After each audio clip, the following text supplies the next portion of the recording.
Good evening and welcome in. My name is Corey, and thanks for joining us here at the Jerry Baker Memorial Velodrome for another Friday night of racing. July 10th, a beautiful day we've had here. Weather's been very cooperative.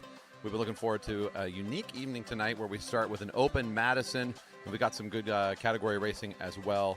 Kind of a standard night for us here, kind of a lull between the Junior Takeover and the GP coming a couple weeks from now. Some of our outer-towners, most notably Rue Tomko, coming back from some UCI championship racing. Going to be returning to help our open women's field get a little bit speedier tonight, but looking forward to some great racing, starting with this open Madison, which we're going to go down to the track as we are ready to get started.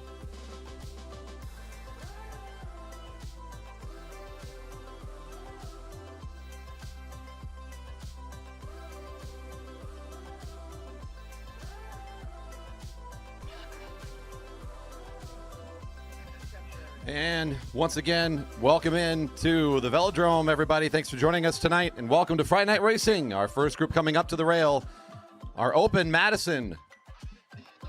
Starting off the night tonight, we've got teams of two competing in a 30-lap race known as the Madison. One rider active, one rider in the relief. We're going to get this thing started here in just a second. After that, we've got Kiddie Kilo, followed by Camp Velo graduation, so kids don't go anywhere too quick. This is a fun one to watch. We don't get to host this one regularly enough, so we've got our teams getting situated here for their start.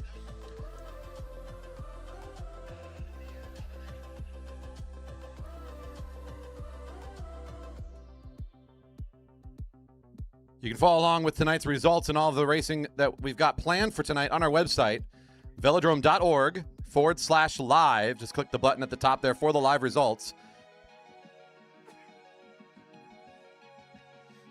Further along, if you want to watch some stats fly by, see the start lists and other kind of information, or if you just want to participate in our live chat during the racing, maybe ask a question or see what's going on and be a part of the conversation, head to our YouTube channel, JB Velodrome.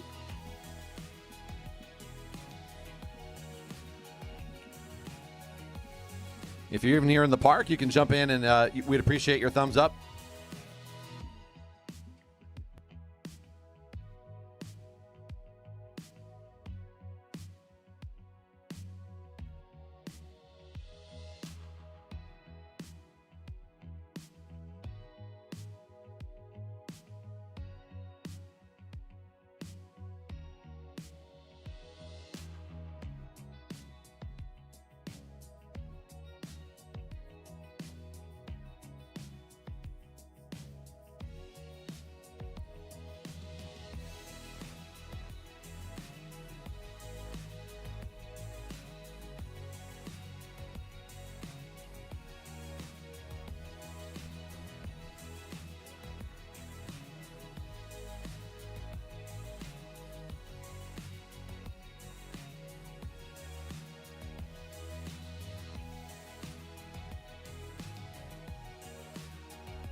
I was told to be quiet for a moment. I think they were getting some things figured out.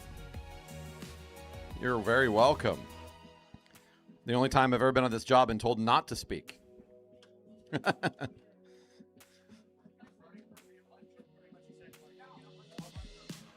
right, our team's getting lined up. They're going to get some instructions. Check in here from our officials. We'll talk a little bit more about this race during the neutral.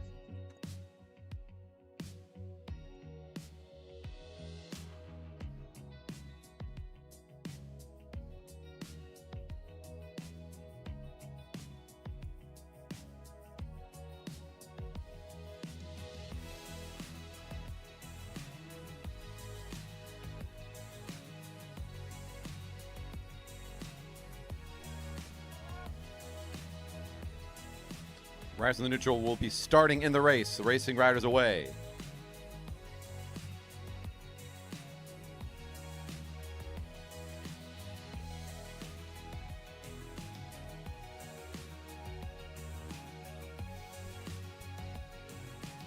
And there's the relief riders. There's your first two bits of vocabulary for you to be aware of. Relief riders refers to the teammate that is not actively in the race. So their position is not counting where they are in the race. It's only the active riders, which are currently in corner 3, pardon me. That is the currently active racing riders. Wherever they are on the track is where the team currently is racing from. The relief riders are actually going to be brought in at the timing of when the team chooses so. So as these riders pass, what you'll notice is that somewhere around the track, at some point, the relief riders are going to move down. They're going to hold hands for a moment and actually get tossed in by their teammate to exchange their speed and acceleration with one another. And then the relief rider becomes the active rider. And then that previously active rider will move up track, get out of the way, and they will now serve in the relief. We're likely to see our first exchange on this first lap, likely from kind of the multicolored kid at the back. It looks to be Serge Malikian. He's got his teammate over in corner 4, so we might get a good look at it here on the home straight. There you go. There's your first chance to look at it. So the hand goes out from the teammate. That's Andy Baker. A little ahead of his teammate who's timing it now into the corner, and we'll get the exchange going through turn 1. In these first couple laps, I think the intention is to make sure that this stays sorted together and also incredibly safe for our riders to get a little bit of practice. This is a race format you need some dedicated riders to even get practice doing, especially at a local velodrome, just making sure you have competent riders who know their way around the track and also have a good understanding of how this race works. A lot of up and down movement, a lot of slowing down and speeding up.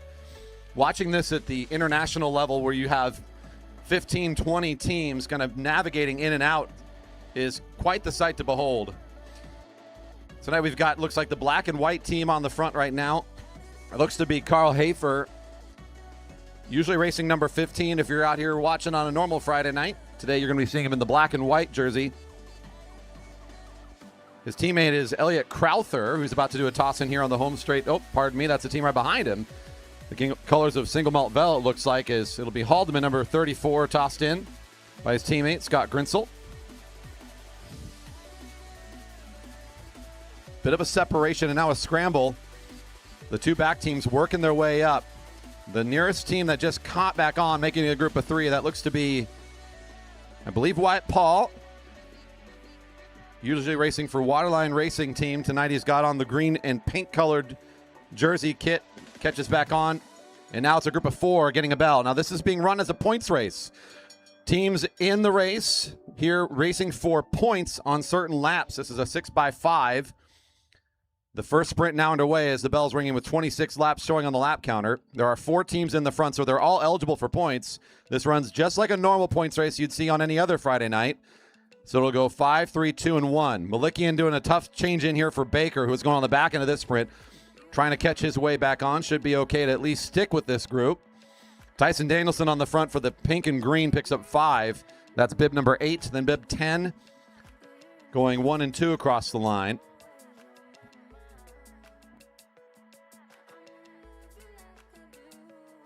The turquoise orange squad is wearing bib number 50. They're 3rd across the line for 2 points.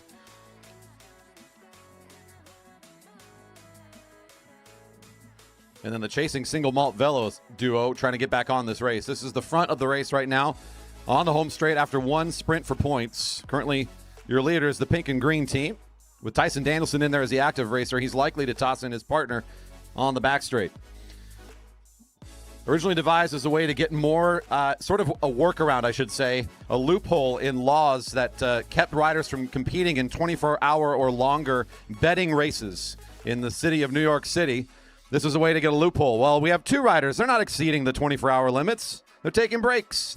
So they would race for a long time, and then they do an exchange with each other. And it kind of gave this idea of, hey, 2 riders working together as one is actually a cool concept. Let's make that a normal, established race format. The Madison, as a format, was born out of that and continues to be one of the more interesting and unique race formats we get to enjoy at the Velodrome. Black and white making a quick exchange there on the back straight. This is your group of 3 right now, it looks like. Your leaders on to the home straight with yellow in pursuit, trying to catch back up. They were out of the points last time, trying to make their way back up in time for this bell and maybe contest for more. Confirming those results as they were updated in the system here. In first is the green and pink jersey number 8 of Tyson Danielson, Wyatt Paul with 5. Black teams got 3 points, good for second place. That's Carl Hafer and Elliot Crowther. In third with 2 points, the turquoise and orange team of Baker and Malikian. And fourth with 1 is Grinsel and Haldeman. That's the single malt Velo kit number 34 off the back right now. The bell's ringing again for our second sprint. Team Black leading the way. That's your team currently in second place. Now trying to get a few more points on this sprint. Good response from Danielson, who's in the race right now. Winner of that first sprint. A high-speed exchange. Baker will not take it here through the turn. Not feeling now's the time. Malikian will get out of the way for this one. It's 5 for Danielson and his teammate. So bib number 8. Team 8, I should say, for 5 that time. Team 50 for 3 points. The black and white team 13 for 2. And it looks like team yellow now, team 7 for 1, putting a tie for 4th place. We'll check in our chasing teams really quick. They're on the back straight. Team yellow and the single malt Velo squad, they have been tied up now for 4th place. So we're about a half lap back from the leaders, and yellow gets caught again by single malt Velo. So the chase is pretty far off the lead now, but there's a fight for 4th between these two. So they're going to try to have to battle this one out over the course of this race. Back to the front, we'll see an exchange has kind of re-accelerated things. Danielson tosses in Wyatt Paul, who decides to put in a good acceleration here, but then he pulls up and lets it come back together. He'll jump back on the wheel. 18 to go. Your leaders, the pink and green team with 10 points. Team black, number 13 on the bib, has 5 points, as does team 50, turquoise and orange, also with 5. So a tie for second out there in the field of 3.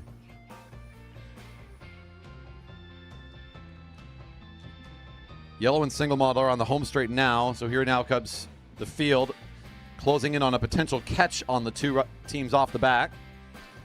17 to go. They'll get the bell next time. I haven't had a moment to catch my breath. Our friends from Darwin have already checked in.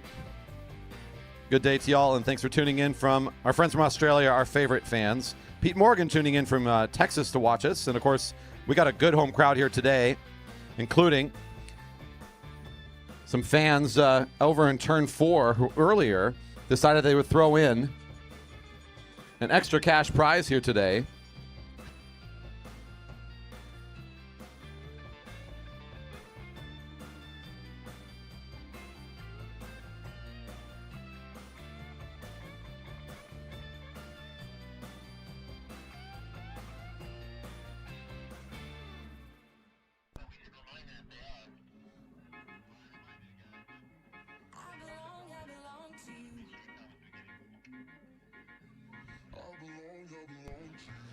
That's turquoise, then black, then the green and pink this time. So a change in the order as they come across the finish line on that lap for points. So for the first time, green and pink do not find the front of the sprint. So things are looking interesting here. That should give orange and turquoise the lone share of second place and closing in on the leaders now on the points leaderboard. 14 to go.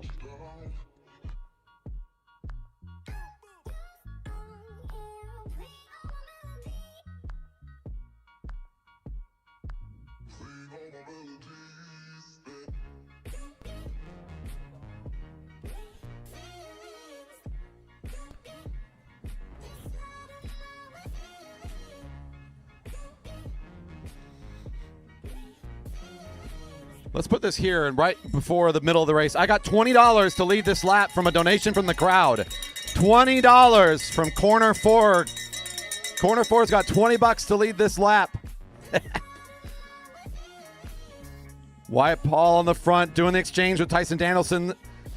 Danielson should be fresh legs here. Team Black trying to hold on to the acceleration. This is not what turquoise and green were, or the turquoise and orange team were hoping for. But green and pink with a really well-timed exchange. It gets Paul out of the race, but now Danielson on the front will pick up the cash. And the winner of the last sprint now gapped a little bit here, having to push this way back up. Whoa. A little bit of separation here in our leaders. Confirming those points totals, your leaders with 12 is green and pink, also the $20 winner here. Turquoise and orange, team 50 in second with 10. And the black team in third with 8. Still have a good race here. 11 to go. Black's got an important exchange on this bell lap. This is Hafer taking a turn to lead in Crowther at a very good moment. This is an excellently timed exchange for him. Malikian kind of zooming his way between the exchange before they get too close.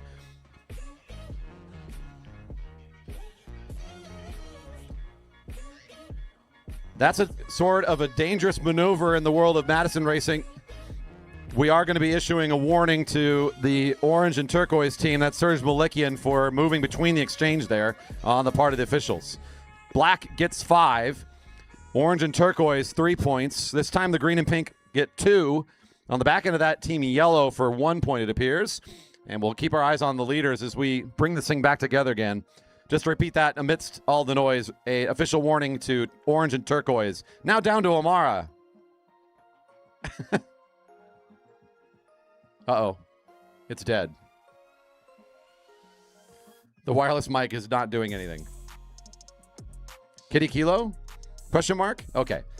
Kiddie Kilo, I know most of our families are very well aware and well practiced on this, but make sure you're heading to your areas to get staged here. It'll be a little bit before we pull you up, but please be ready.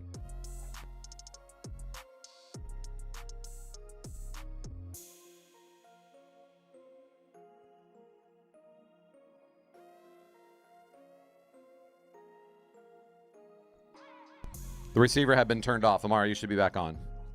Hello. Ooh, yes. Yes, Kiddie Kilo riders with just 7 laps. You need to be into staging, which is behind the beer garden. I think they were going to turn on some bubbles back there, maybe to keep you occupied. But Kiddie Kilo riders to staging. You guys are up going to be a little faster today than normal. Kiddie Kilo, I see a lot of you in the stands watching this cool race. You're going to stage behind the beer garden?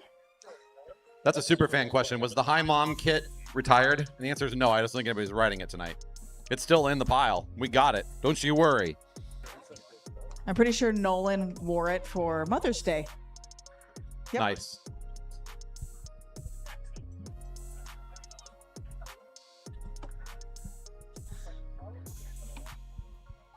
Oh my gosh, I looked away. Corey Team Black is way off the front here. Okay, that's what's happening. Yep. I was like, what? I looked away. As the bell's ringing, Team Black, that's Elliot Crowther, who takes the win on the previous sprint on a Willie Rell timed exchange between Hafer and Crowther, and now just riding that momentum.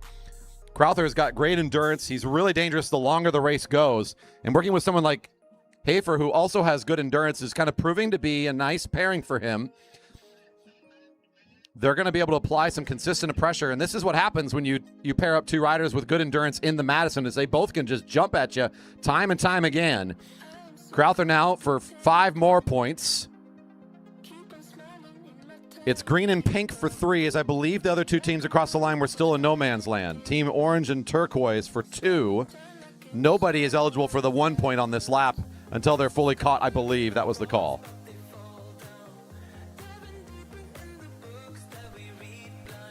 That appears to be Tyson walking away out of the race here, so his teammate is left alone.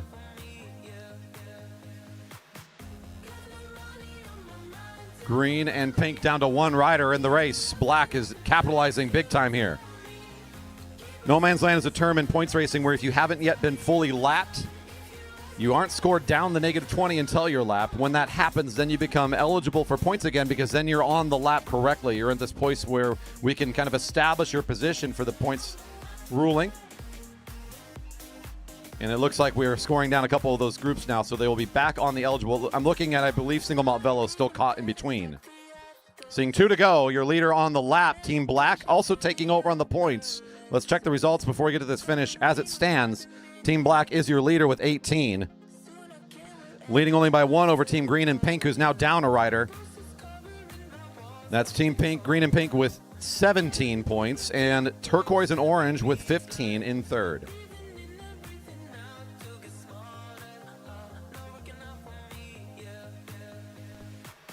They did give the single point to Team 34, the Haldy's team. They did pick up that point in that previous sprint. So my earlier call incorrect. Incoming now for the finish here very soon. Leader on the back straight will be getting the bell once they get back over here. An exchange here for Orange and Turquoise on the home straight. That's your 2 riders in pursuit on the same lap as the leaders. Almost a half lap down from Team Black right now. Andy Baker on the pedals, pushing it pretty tough for Turquoise and Orange. An exchange on the home straight. Bells ringing for Team Black. They are a half lap up, and they are likely to pick up the final 10 points and be the victors here today.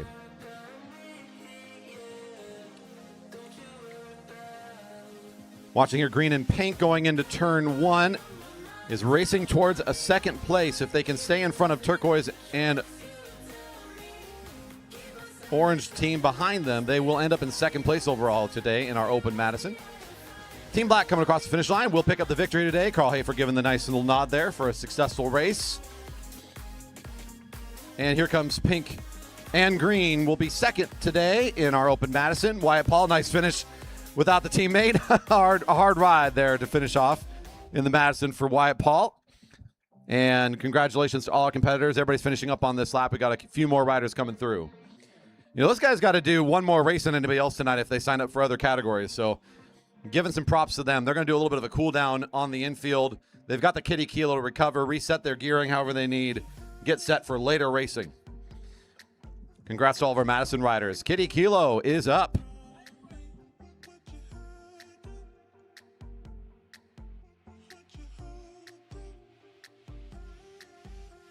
And shout out again to Corner 4 fans for the $20 preem. That was extra fun. Our winners tonight, Team Green and Pink, sending forth that sprint for Tyson Danielson to pick up the cash preem. Thanks for that fun little donation. You can do that too. We have a couple ways to do it. Usually people do super chats on YouTube if they want to throw some cash. Sometimes we've done specific drives to pick up some money. We definitely will be doing something like that for the GP. So keep your eyes posted for that. We have that built into YouTube if that's something you'd like to do. And we'll always take cash as well. We can always put it into the register, figure out when we can get it out to folks later. If you want to do it on the night you're here, that's another fun way to do it. Can't always fit into a race, but we usually can. We'll get creative. I've got a bell up here, and I can be dangerous with it when I need to be. All right, we got a small first group maybe here. I think they're going to be real fast, though. So you're going one lap super fast, and then you're going to exit into the grass and just hang out there and cheer everybody else out. Okay? All right, here we go. Ready, set, go! One super fast lap.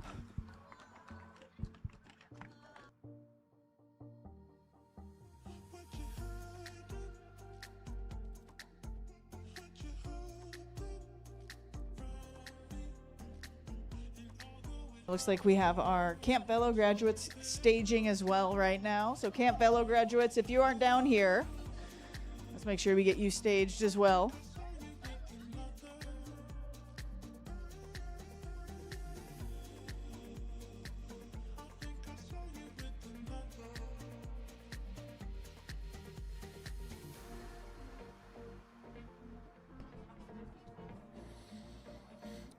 The weekly tradition, the juniors out here, the kids having a good old time. Our first group, the biggest group here, coming through on a quick lap. Great job, kids. The home crowd always loves the Kiddie Kilo. Nice work, nice work. Brenna's over there ready for you in the middle of the grass field.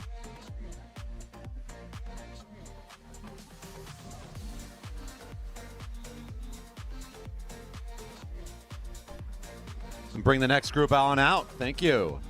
Nice first lap. The bikes will only get smaller as we go, which just means you get longer to cheer for them as they go around.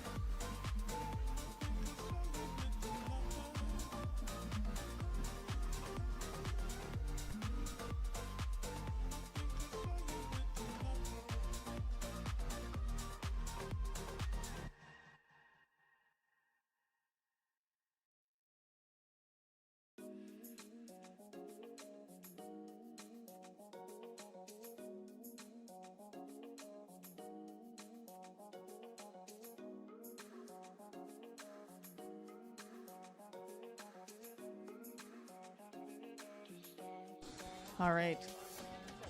They were just waiting up for this group to give me full Kiddie Kilo numbers here.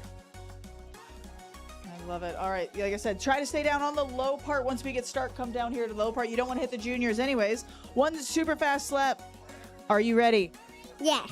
Yeah, you are. I got to get out of the way. Here we go. Ready, set, go. Nice straight lines. Go, go, go. You got to go down, though. Be careful you don't run into other people, please, though.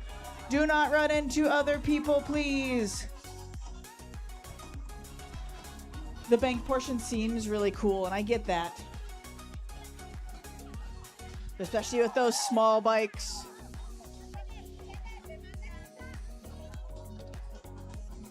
We have someone fall down right in my blind spot. Yeah, a little tumble in between turns 1 and 2 there, but the parental response is quick. Okay. At least one of the two involved in the incident got on the bike and were already like back up to full speed within about 5 seconds. So very impressive recovery effort there. The adrenaline took over.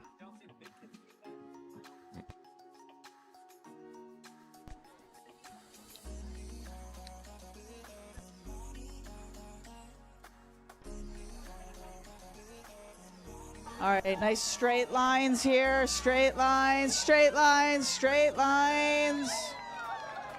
Woo! Woo. Gus saving it. It was a good save. It was a good save. Nice straight lines. It's a long lap. It really is. There we go. Looks like we got everyone up on their bikes. Nice. We got some good leg speed back here in the back. Spinning their hearts out.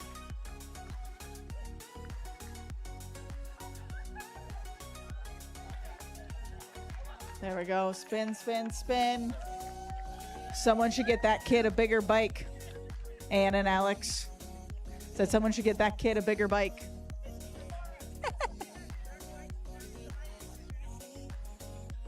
Yeah, so for that first group, I would say starting at 8 and 9 years old, those kids can join our Camp Velo. You're going to watch our Camp Velo graduates which next. And there's some very small kids riding track bikes, which is awesome. I do think, however, all of our camps are full this summer.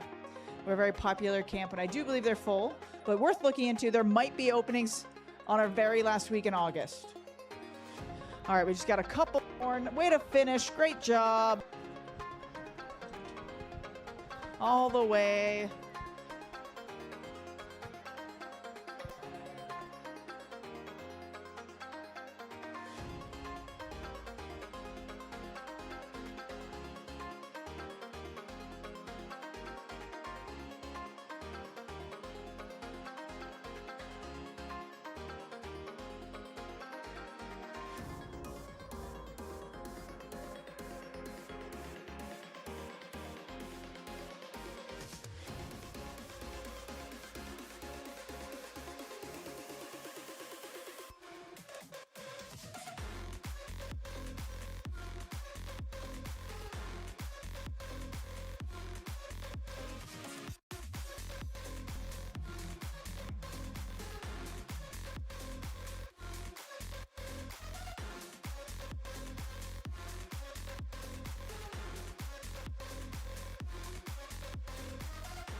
We got some very excited kids down here. They're all going to win.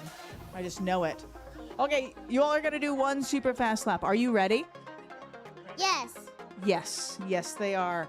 All right, so nice straight lines. Ready, set, go. Straight lines, straight lines, straight lines. Watch out behind you, parents that are walking through the middle. Stay down low, stay down low. Whew. All right, try to stay down low. Especially for the kids' bikes, it's going to be faster down low for sure.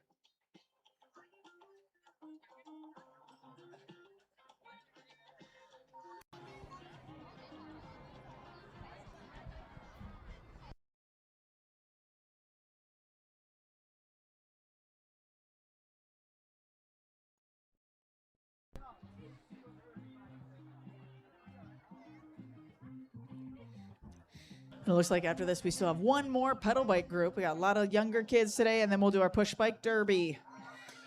Families, thanks for joining us again for this Kiddie Kilo. Lots of you out here. Don't forget, every Friday we'll do more of this, including I believe we got one for the GP in a couple of weeks. We do. Be a part of the big event this summer.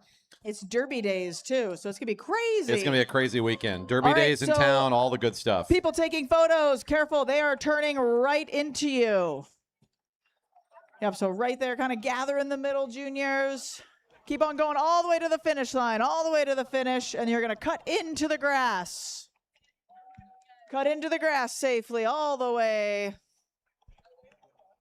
And then hang out there in the grass. Cheer everybody else on.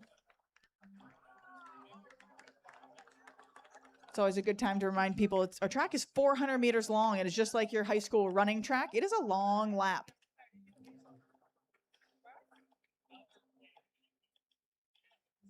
That means, yes, 4 laps to a mile. There we go. Keep going all the way to the finish and then kind of scoot on in. We have a couple more groups going. All the way to the finish.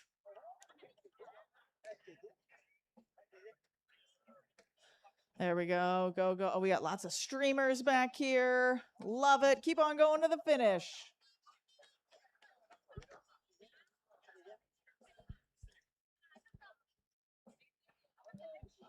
There we go. Keep going. Keep going. All right, we're going to send our last group on out here. Come on out to the start line.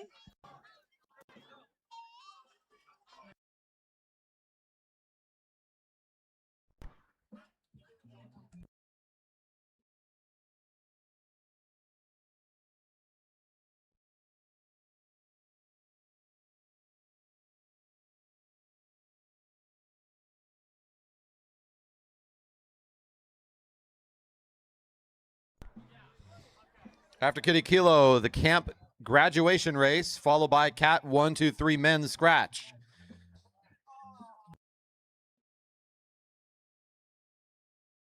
Hey, friendly reminder, try to stay down on the flat portion. The flat portion.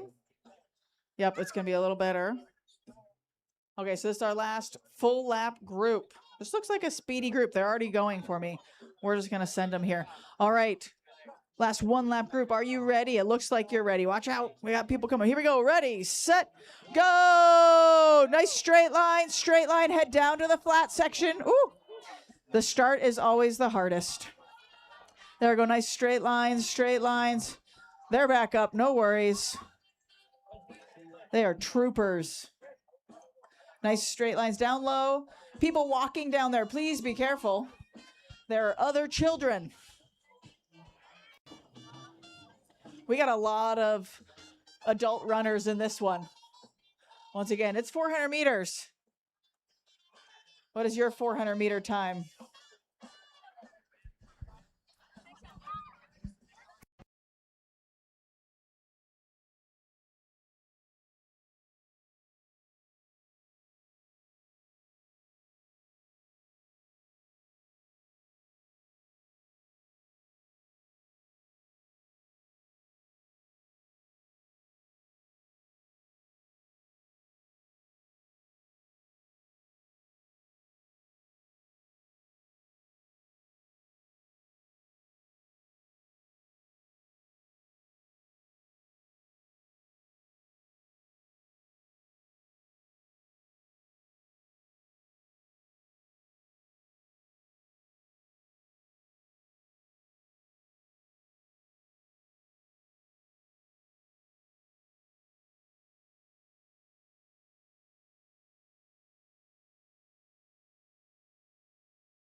There we go. All the way to the finish, all the way down to the big kid juniors down there.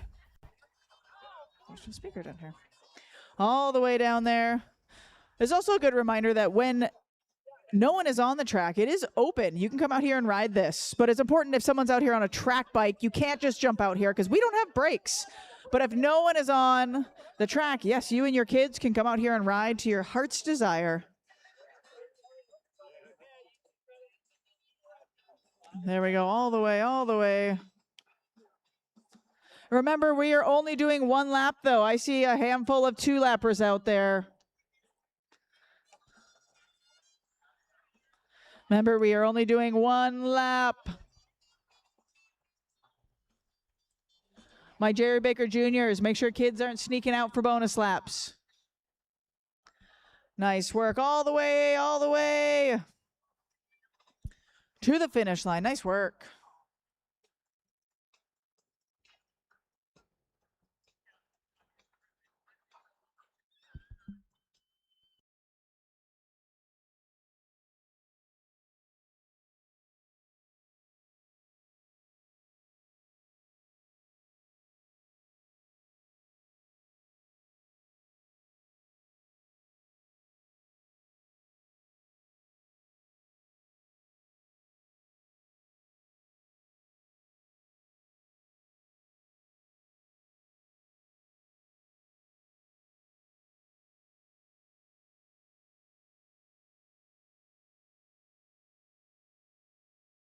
Yes, always a good reminder as well. We do these every Friday. Typically, they're going to be around starting from 7:15 to 7:30. But you get a chance to do this every single time. Remember, you get your one lap of glory. Everyone's cheering for you and waving. Remember, we are just doing one lap. Juniors that are on the back. We are just doing one lap, and then please stay over next to our junior area.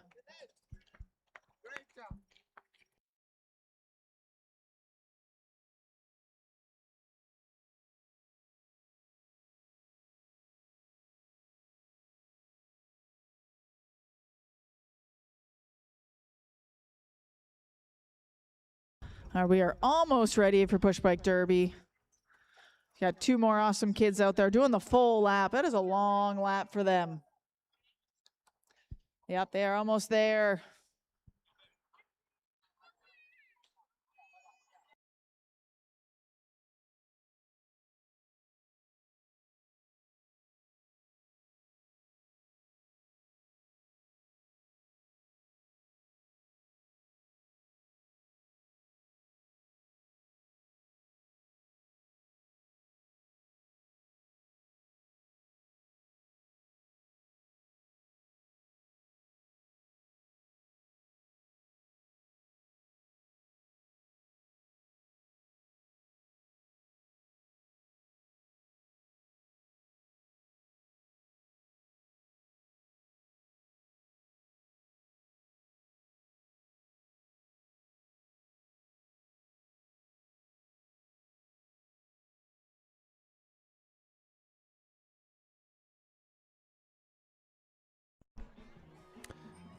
Okay, yeah. I'm taking a bit of a break on the mic, Nolan. Give me a break out there. Quote, whoa, slow down on the commentary. Yeah. Little radio silence during the kids racing never hurt anybody, okay? Man. All right, we have our push bikers. They are anxious. There's been like 4 false starts already. So, spectators, are we ready for Push Bike Derby here? Let's make some noise. They are ready to go. All right, Wall, get ready to go because they're moving. Here we go. Ready, set, go! You are just going the straightaway. Go to the wall, all the way down. There we go. Push. There we go. All the way down.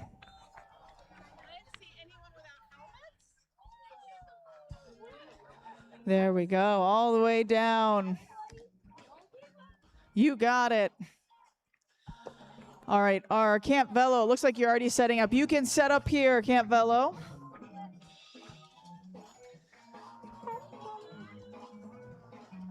All right, and as you finish, this is the hard part now. We're going to ask all Kiddie Kilo riders to exit. You can come in the way you entered, or you can kind of jump the rail here on the home stretch, but we need everyone to kind of make their way out of the infield. If we can have some juniors kind of gently suggest a way out. Gavin, Joshua, Daniel, help people find an exit. There's stickers up here. Can we keep the exit clear, please? Let's keep the exit clear. One more round of applause, please, for all the kids and the families. Great job at Kiddie Kilo this week. Fun and fast to watch the kids today. Always a good time. More junior-focused racing, though. We've got our Camp Velo graduation coming up. And we got to get back to the category racing before Nolan gives me any more hard time in the live chat. If you want to rib me about how great of a job or how bad of a job I'm doing on the mic, you too can go onto the live stream and join the live chat, by the way. And if you haven't done so yet, your support would actually help quite a bit. We are marching ever so slowly towards 5,000 subscribers. And for our little sport, streaming out of the this shed in the middle of a park, I think 5,000 is a pretty big deal, actually, if we can get there. So help us get there. Pull out your smart device, head over to YouTube on the app, search for JB Velodrome. Give us a subscribe while you're here tonight. That would really help us out. Don't feel too shy. Hit that thumbs up button while you're there as well. And if you are subscribed and you're logged into an account, you can also jump in onto the live chat and participate, ask a question, or just give me a hard time, like apparently that's what we're doing now. We'll get all of the Kiddie Kilo riders out. Once again, you can exit any way you'd like. You do not need to wait for the line in front of you. You can hop the fence if you'd like. Camp Velo getting set up to go on the home and the back straight, I'm guessing. And also, as we're getting back to racing here, let's make sure we keep feet and bodies off the track. So we got to keep our bodies off the track. You guys, this way, up, go up, right here.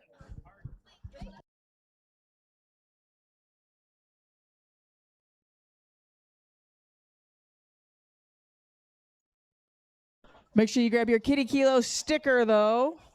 I know I have a few kids that just collect them. I think it's turquoise this year. It looks really cool. So head on up there. Make sure you get your sticker. There's the ice cream truck, which is fabulous. Who doesn't love a good ice cream? Little popsicle action. Can we make sure we get all Kiddie Kilo participants out? Last week, we trapped a few inside the track. We don't want that.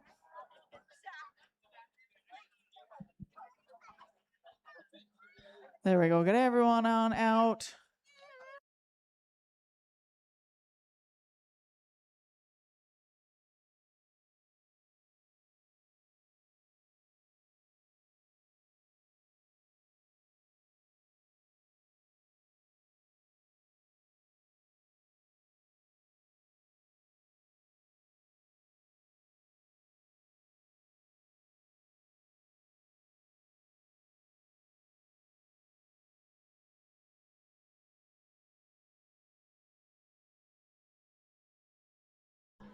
All right, we're trying to get all our Camp Velo kids up and staged here. It takes a while because they got to be all put their feet in the pedals and the whole bit.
One of our favorite things to do here as part of Camp Velo is to welcome in our newest members on this fun race just for them in front of the Friday night crowd. So we'll make sure to give them a lot of cheering as they go around. This is our newest graduates from last week's Camp Velo program. I heard tell that there's some people from Tucson, Arizona that came out this week. Are they here tonight? I don't know. The Tucson crowd, they couldn't make it. The new Velodrome in Tucson. We had a family that was on vacation up here that checked out our Velodrome, so that's pretty cool. The newest Velodrome to be established here in the country. Exciting stuff.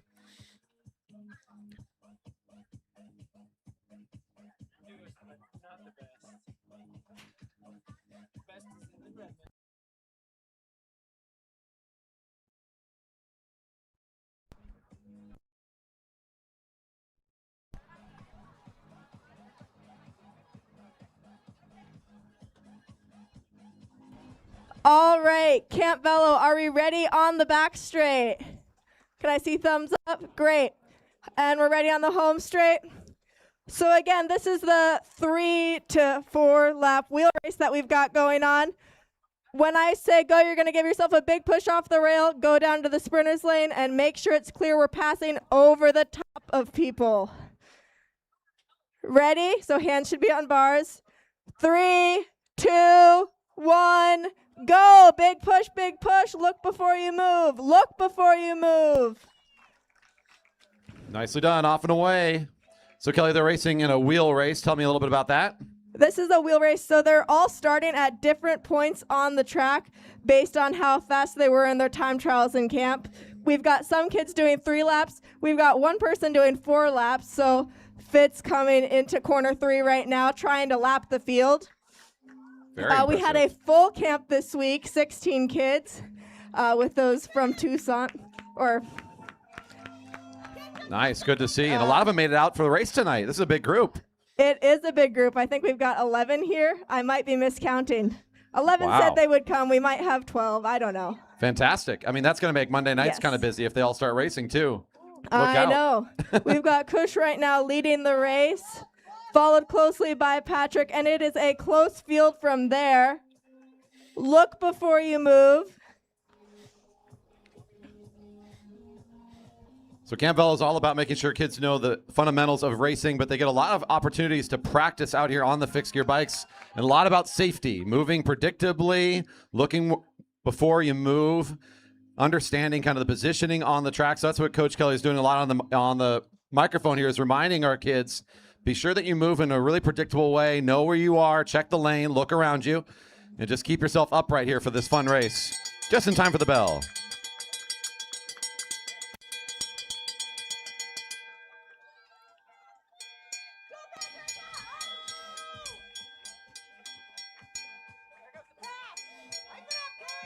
And here's the field coming into their final lap.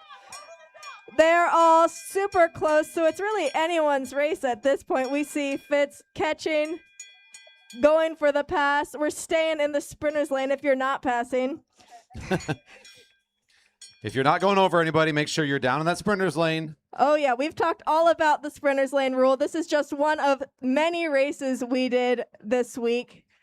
And I think we're seeing our finishers coming around on the home straightaway. We're seeing 0. Oh, nice job. Holding off the catching riders. Strong finish all the way. Straight lines, Oh, Fitz almost catches.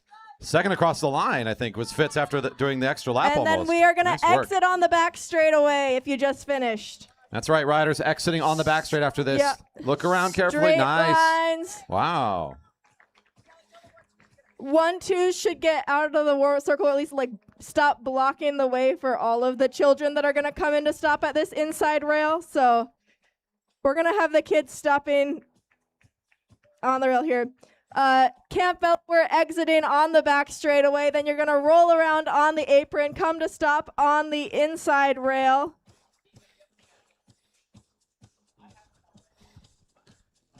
Nice. That's exciting for the sport here in Redmond. We've already got a huge junior team and a great junior presence in our area. The future of the sport depends on these young riders being a part of what we do. And even if they don't join up with the racing, it's still good to see so many more kids know about the sport and participate, understand what it's like to race on these fixed gear bikes. Great job with Camp Velo this week. 16 kids graduating. And I think we, as Kelly was saying, we have 11, 12 starters or so here today. Great group, great work on the wheel race. The rider with the extra lap nearly catching all the way to the front, so nice effort there. As soon as these riders are exited and we look like we're safe and secure, we'll get the Cat 1, 2, 3 Ben up for their start.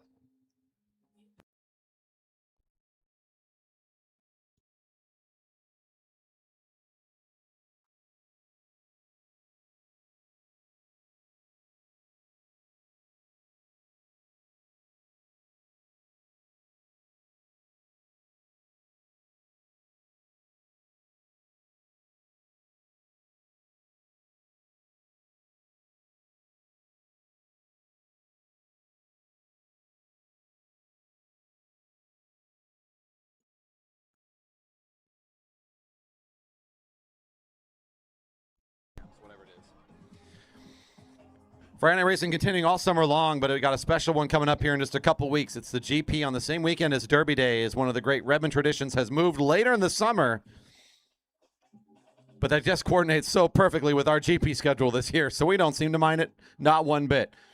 The Grand Prix is our biggest cash purses of the year, lots of great prizes. We bring in talent from all over the country and internationally even. We'll get some riders to fly into Redmond to compete on this speedy weekend as part of their touring, trying to hit up all the big velodromes and get all the money they can on their way to Worlds, on their way to other national championships. You'll have former and current Olympians making their way through, kids on their way up, on their way to being Olympians. All sorts of great talent will be here. That's the weekend of the 24th and the 25th, Friday and Saturday night racing. 2 weeks out, so don't miss the GP if you're a fan of bike racing here at our velodrome. Rail is closed and riders can work their way up now. Cat 1, 2, 3s to the rail for your start. Thank you for your patience. That's right, the fans are here to cheer you on too. Make your way on up. Let's have a great race here to start things off for our category racing for tonight.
Riders away into the neutral.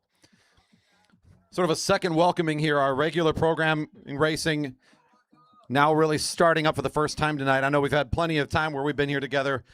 We start off with that open Madison, kind of an unusual start for our night and a fun race to get to watch and participate in, as that's just a format we don't get to host often enough. So glad to see that one this evening.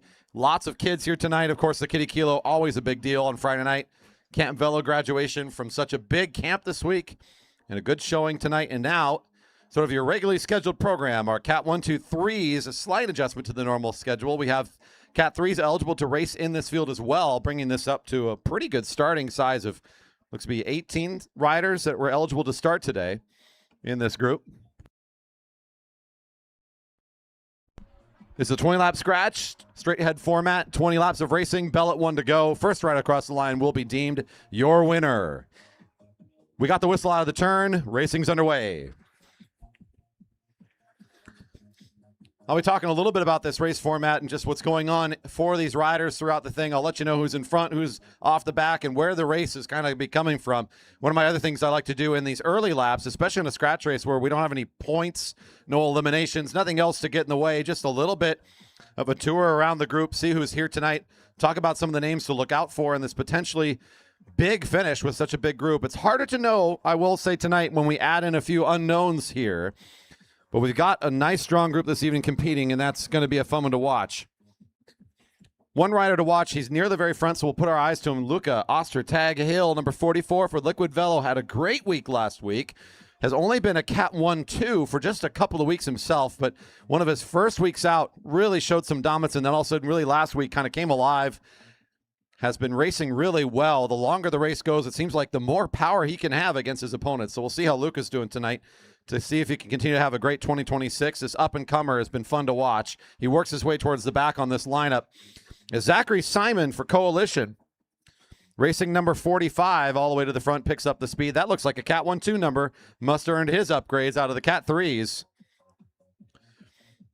Now, he's been a bit of a powertrain for that Cat 3s, driving the laps. It seems like he's got plenty of power to compete in this field, but now that he's amongst riders that are going to maybe push his own pace a little bit harder, we'll see how he slots into this competition. 17 to go on the race now. Number 10 near the front, Tyson Danielson, had a nice race into his partner right behind him during the Open Madison. So if those two look familiar, it's because you saw them during that race that started the program. That means they're at the disadvantage of having a few more laps, although maybe that's an advantage. It's like an extra warm-up. They've had some time from then to recover. That's Danielson and Paul, who both pull off the front now. Another one to watch tonight is now off the front. I like watching this rider as he likes to make things happen. When things are looking a little slow, Crowther goes on the attack, number 30. This is a very familiar type of move for this athlete. If it's not feeling his speed, he's going to reestablish speed off the front and apply pressure when he can. That's Zachary Simon for Coalition. We were just talking about him, recent upgrader. He jumps off the front. He's feeling like trying something here too. Crowther might be happy to see some reinforcement. And look at the scramble from the field. Everything's stretching out. Everybody now starting to move as this race is not very long. You can't let anything develop. This could be very dangerous. At 15 to go, the low bike position of 320. That's going to be Calder Hardigan. Featured these last couple weeks to play a really big part in the Cat 3 races. He makes the bridge up to the front, and I believe he brings with him another of the Liquid Velo race team.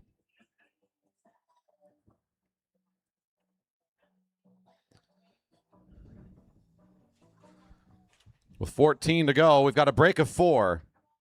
That is Luke Ostertag-Hill of Liquid Velo that jumps up with Hardigan. The gap is pretty small. The catch starting to come from both Wyatt Paul, and now it looks like that's Matty Hers that's going to finish it up down the back straight.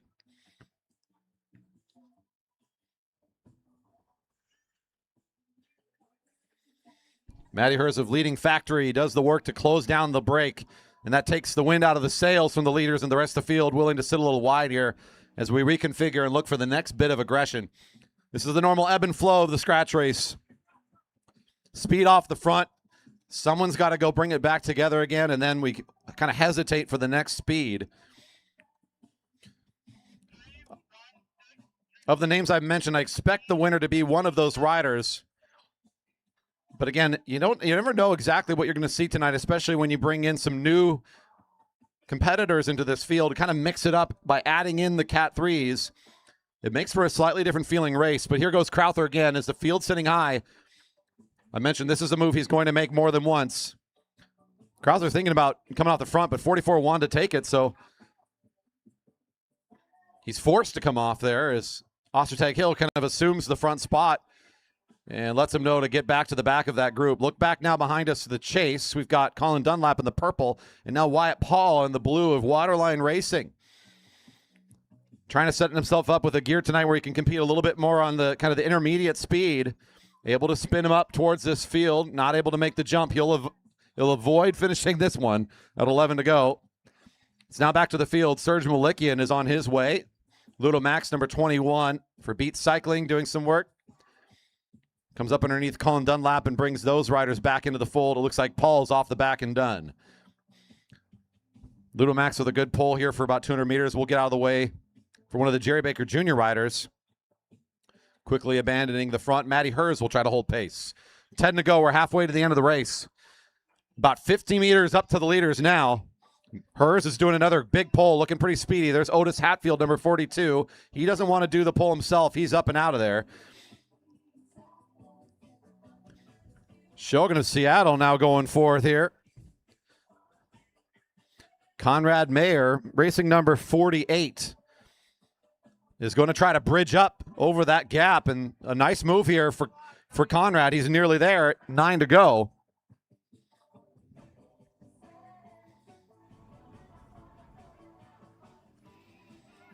And there's the jump over the top needed to finish this very quick catch, and the leaders have actually gained some distance. This is closer to a 100-meter gap, I would say, maybe a little bit more. As here's the field now on the back straight with Ludo Max on the front, and they're not feeling their tempo right now. This is not a catching effort. This is a little bit more off the pace. Everybody's taking their turns. Everybody's working in a nice lineup, but they are not making progress against these leaders right now. With 8 to go, this thing is pulled apart, and it's likely to stay that way. Here's your leaders again on the back straight. Looking like they are well organized. Crowther is going to be providing a lot of power in this group.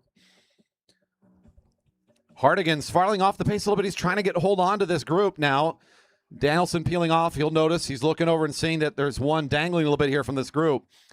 Conrad Mayer on the front, number 48. Luke Ostertag-Hill, number 44 now on the front. That's Elliot Crowther and Tyson Danielson in that order right now in the lineup, with just off the back but still holding on. Hardigan, the rider in black and gray. The chase out of the field, not really coming together here. That's 45 going back down the lap, getting caught by the group. So he'll try to jump on the back after this field goes underneath him. Matty Hers on the front, currently in pursuit. Otis Hatfield, and that looks to be Andy Baker, number 7, willing to help as well. Hers notices Baker and wants to jump on that wheel, so he'll accelerate down there very quickly. So here's the chase on the home straight. Being led by Baker currently at 6 to go. This is chipping away, not making massive gains, but they are starting to hold on to some nice pace. And this is peeling off a few more riders as a result. Hers down the back straight is the next one to lead. Here comes your leaders on the home straight. At 5 to go, Conrad Mayer made the big move to gap up to this group. And a very impressive and important moment in the race for him to make that decision. Hardigan, racing usually as a Cat 3, punching up tonight. He joins this Cat 1, 2, 3 field. Watching the field right now, though, this group on the back straight with Scott Grinsell on the front. They're still at about 100, 125 meters back from the leaders.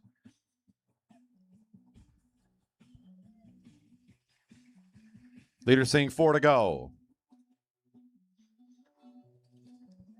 This is kind of fallen into a pretty static sort of situation here where I'm talking quite a lot, but basically what's happened is we've got two groups. We got a lead of 5, and we've got the field with the rest of our athletes in it. And I think that's just how the race is going to end at this stage, is there's just not enough laps left, and we haven't really seen enough time eaten up by this field against the leaders. Break of 5. Oh, here comes a move from Crowther off the front. He's going to get aggressive. He doesn't want this to go down to a sprint. Up he goes. He's trying to thin this group out again, at least drop 1 or 2 more before the finish, improve his odds. So this is getting a little bit more spicy at the front. We'll kind of watch the leaders a little bit more as it's first Crowther that gets aggressive. He's trying to make this hard for the group of 5 he's with. Up and down and up they go. They all respond well to his acceleration, so he'll take a rest up above the blue line. Then Conrad Mayer will go down low. Tyson Danielson marks him quickly. He's looking over the left. He sees it. He'll jump down and follow. 2 to go. Conrad Mayer on the lead of the lap with Tyson Danielson falling right behind. This is anyone's race. Luca's been having such success in the sprint. Number 44, the one is the back of this group. Conrad Mayer is trying to pull himself away before things get bunched up, slowed down, and set up for a sprint. So he's just trying to drive this thing now and hammer it from the front. This is now your finish getting set up. We're getting 1 to go. 1 to go. These 4 have put on a nice show here away from the group. It was 5. Calder Hardigan is still in position to score in 5th place overall here today. And now here goes Luca trying to put himself in a position. Tyson Danielson will make the pass as well. Crowther finding himself a little bit left out here. Luca Ostertag-Hill, the first one I mentioned here tonight, number 44, the up-and-comer, the Liquid Velo rider, in great position. Will get the finish again here tonight. A nice scratch race for number 44. Crowther second across the line. Tyson Danielson third. Your top 3 looking good here tonight.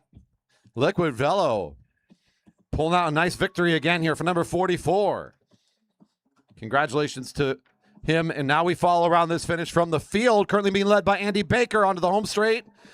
Baker looking very smooth in the down there in the sprinter's lane. He'll set up for a nice finish out of the field sprint, which will be scored 6th overall in this group, as there is 5 in front.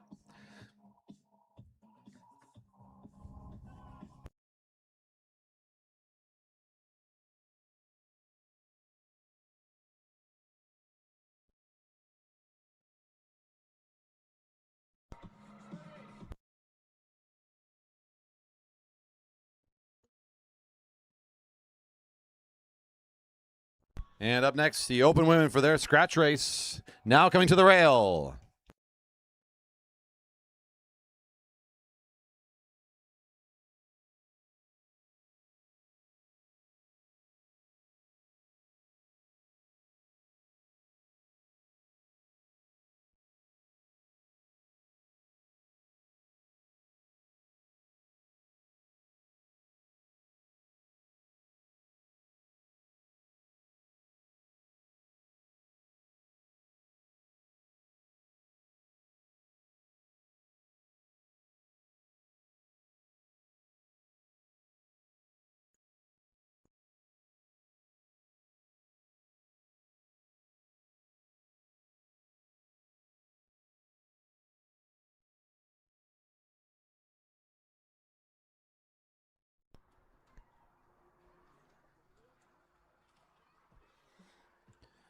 into the neutral for the open women in this 12-lap scratch race. We'll catch them over in turn 4 if they're all together, and let's get this thing going.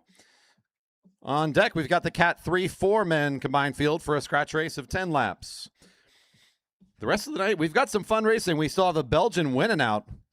Always a fun one to work us through. And then the elimination to end tonight. A unique order for the evening and a fun program overall. So stick around for some more great racing. Food trucks are still here. Beverage garden's open. If you're out there on YouTube in the live chat, I hope you're enjoying a beverage and a good snack along with us. I know our friends in Darwin certainly are if they're still tuned in.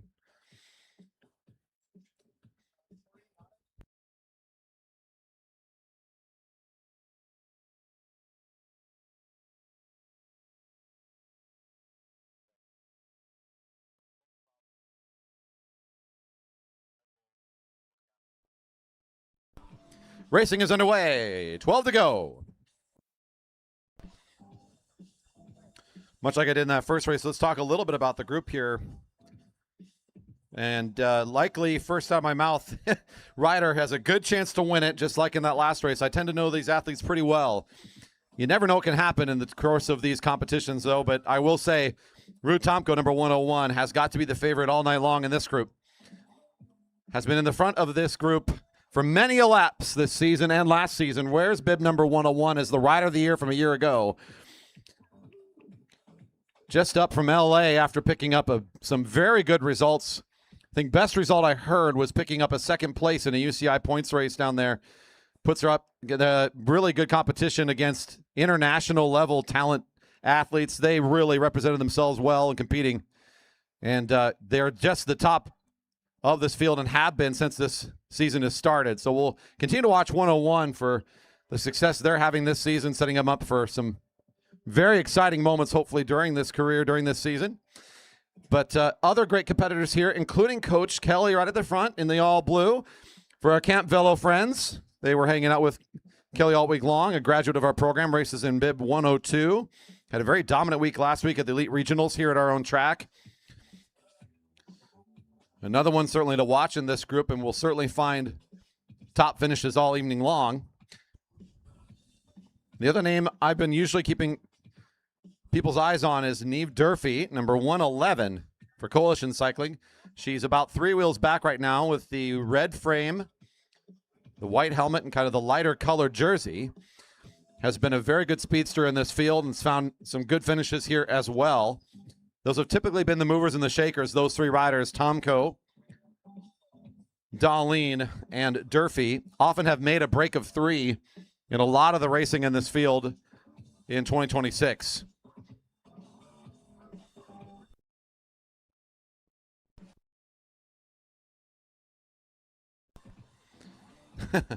The Aussies are here from the beginning to the end, always watching. Good to hear. We've made 2 really good friends in Darwin.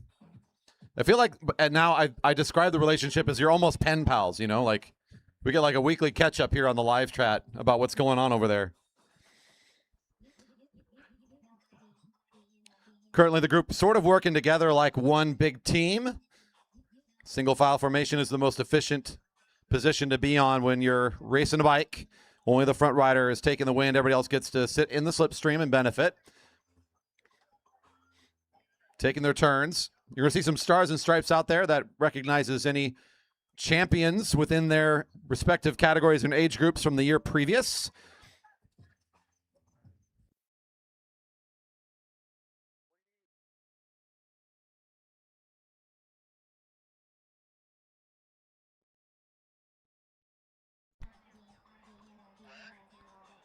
We're notified something's on the back straight, somewhere on the other side of the track. We're looking for something on the race surface. Maybe Rue can give another shout as they go by.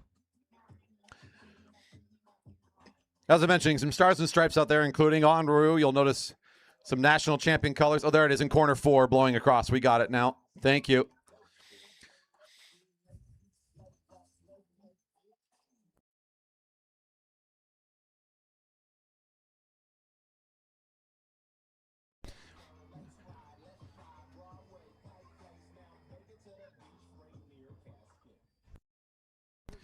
A group taking their turns at the front. Some rotations. There's Kelly at the front.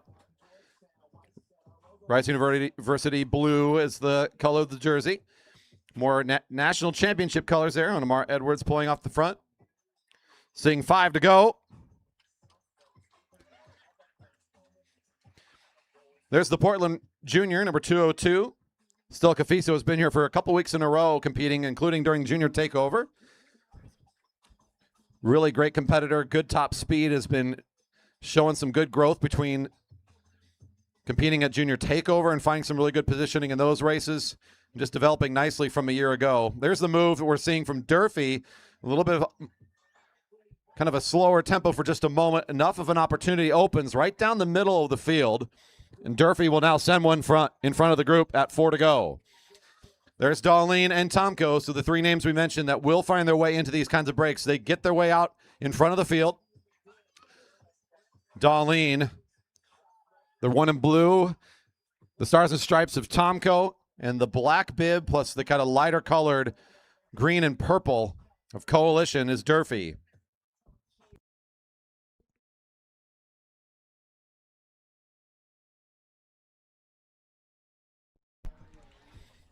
At 3 to go.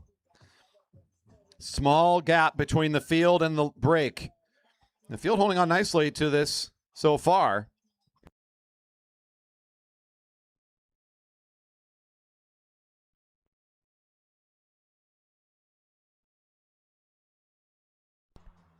Well, that makes sense why you're always fixing bikes, your mechanics. Got it. Or some sort of, you profiteer off of old broken bikes. That makes sense over in, I'm talking to my Aussie friends again. They're by far our most active chatters, let me tell you. At 2 to go, similar situation here. That's Cafiso for Team Epic. East Portland Youth Cycling at the front of the field, now breaking away with Charlotte Westover of the Jerry Baker Juniors team. Westover noticing nobody behind. It's just 2 juniors catching here. So 2 18 and under riders making their way up towards the leaders. Just in time for the bell. And there you go, 1 to go for the Open Women. Durfee leads the lap. Westover looking over the shoulder, trying to decide if time to switch here, give Cafiso a chance to help catch. Cafiso's on the way up, trying to catch before the front riders accelerate. Not quite soon enough, as there goes Tomko. In a format we've seen an awful lot here at our track. Darlene trying to hold on to Tomko's jump, and it won't have enough. National class speed here for this junior. No surprise to see another great finish for Tomko. Darlene with some great speed tonight. Durfee with the move to set it up. We'll go 1, 2, 3. Cafiso, 4th overall today for jumping out of the field with Westover in 5th. Good race for the 2 juniors and a well-timed move to get away from the group. Out of the remaining riders, it's Laurel Safranek, 105. We have a 4-legged friend on the track somewhere. I just heard it on the radio.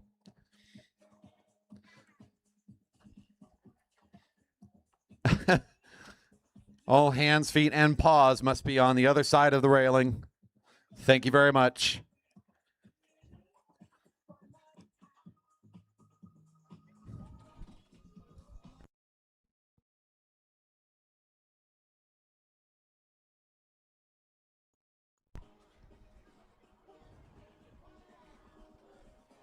And that track should be clear. Cat 3-4s to the rail for your start.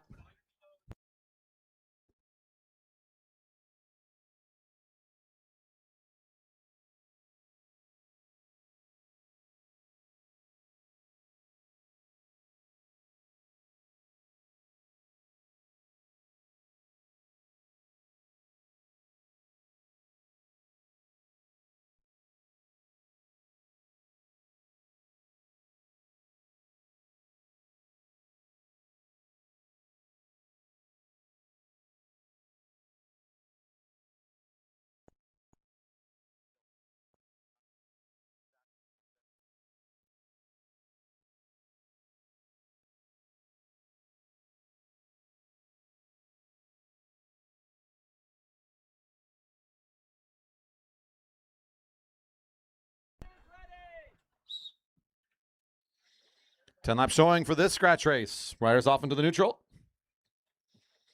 If you're just joining us or you're out there in the park enjoying your evening, this is our Friday night racing program. We race every single Friday at 7 o'clock. It's just $5 to come in and enjoy it. As an adult, kids come in for free. We have Kiddie Kilo racing, which already happened for the very young riders, a free lap around the track. And, of course, great racing action you get to watch all night long. Food trucks, beverage garden, and all sorts of fun. We are here again every Friday at 7 o'clock. As long as it ain't raining, you can catch us here. And if you can't make it to the park, you can always find us online on YouTube. JB Velodrome on our socials. We stream all of our special nights of racing, all of our Friday nights. And we're also on Instagram where you can find more updates, fun photos, and more information about what's going on with us. Again, search JB Velodrome on your favorite platforms. Riders getting the signal, racing it away. 10-lap scratch for the Cat 3-4 combined group.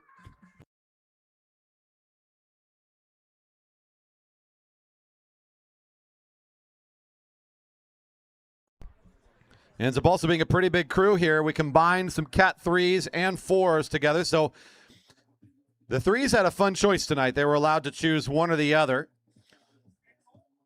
In the meanwhile, we've invited Cat 4s up, and their usual gear restriction has been removed if they're racing combined like this, is my understanding. Which means that normal, sort of everyone has to be checked to be under that certain gearing is removed, allowing riders a little more flexibility tonight to match the field. All we're talking about is the size of the chain ring on there that allows them to kind of get the right cadence and the right amount of speed and turn and power they're looking for.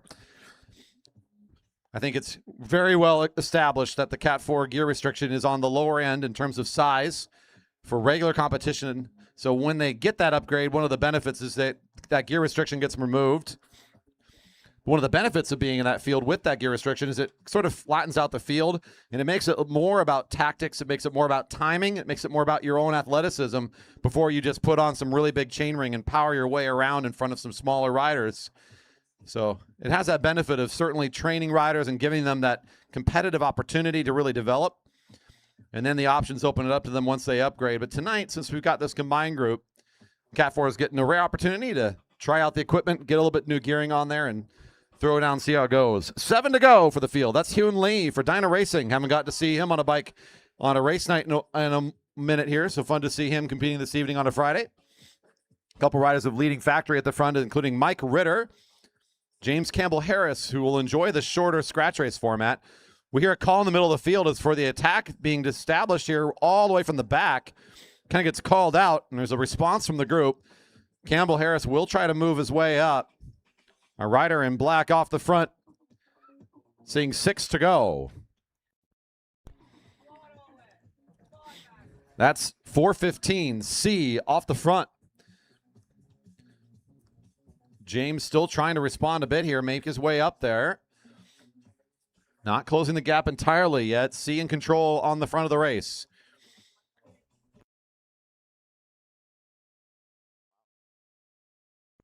Getting the inside info that on a Wednesday night, C has been showing some great endurance, nearly lapped his field in a points race. So this is the kind of move this rider likes to make.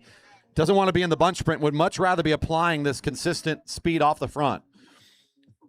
One of the juniors gets onto the wheel of Campbell-Harris. That's 4:04. Smagley for the Jerry Baker Jr. team, kind of bringing things back together as Hyun Lee and a few more riders behind him, including Joshua Hunter in that red helmet, another of the Jerry Baker Juniors, several members of the junior team. If we still have the Kiddie Kilo riders or any of our Camp Velo graduates around, look out for the black and blue squad to see the juniors of right now and their success here tonight. Snoblin to the front. Number 379 takes over in the lap. Joshua Hunter trying to hold on. He looks like he's racing in his age-restricted gear. So he's got to spin it up quick to get onto that wheel. Does a nice job responding. Javi Mejia right behind him with that smooth black helmet, also of the Jerry Baker Juniors. Snoblin's got some help. He'll roll around for Javi, who's now taken over. This has kind of become Javi's move as well. He wants to get away from the field. Seeing 3 to go. He's got helpers, a group of 3. Here goes Hyun Lee, number 309 for Dyna Racing. Trying to get up to the break of 3. There's a field of 4-ish in turn 1. They're back a decent amount now, about a third of the lap from the leaders. Watching this catch here, we're watching Hyun Lee trying to make his way up to the leaders. Not quite able to make it. Now maybe Maxim will make the catch and try to set up a pass as well. C right behind him. 2 to go. Snoblin driving the pace now with just one helper is Javi on his wheel. Joshua Hunter's fallen off a little bit here. A couple of the juniors putting in a very impressive effort here tonight on Friday Night Racing. Back to Hyun Lee. It's Maxim Smegley catches onto the wheel. There's C right behind. Both will now set up for the pass and look to work their way up.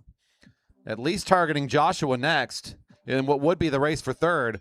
And here on the Bell lap, the leaders rolling around here. Javi on the lead of the lap, and now Snowby will pull up alongside. Bell's ringing for the 3 in the chase as well. Smegley makes the catch in turn 1. C is following on the wheel. To the front, the jump comes from Snoblin. He'll accelerate away, and it looks like Snoblin will take over on the lap. Mejia left a little bit behind on the acceleration. First across the line will be Snoblin. Second will be Javi Mejia. Out of the turn, we're looking between C and Maxim. And it'll be all the way over the top. Over the red line is C by a little more than a bike. Maxim down the sprinter's lane, 4th across the line. All riders finishing up on this lap. Nice work.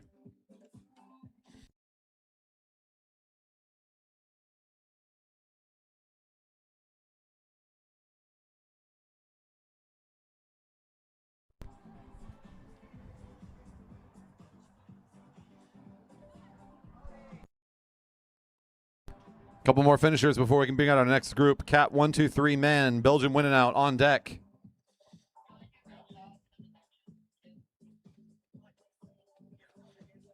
And 1, 2, 3s to the rail. Got a couple on the far side of the warm-up circle that'll make their way over to us. Cat 1, 2, 3s to the rail for your start.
Had a few items been blown out across the race surface during the race. It is getting a little bit gustier tonight. Just a reminder to keep things secured around you.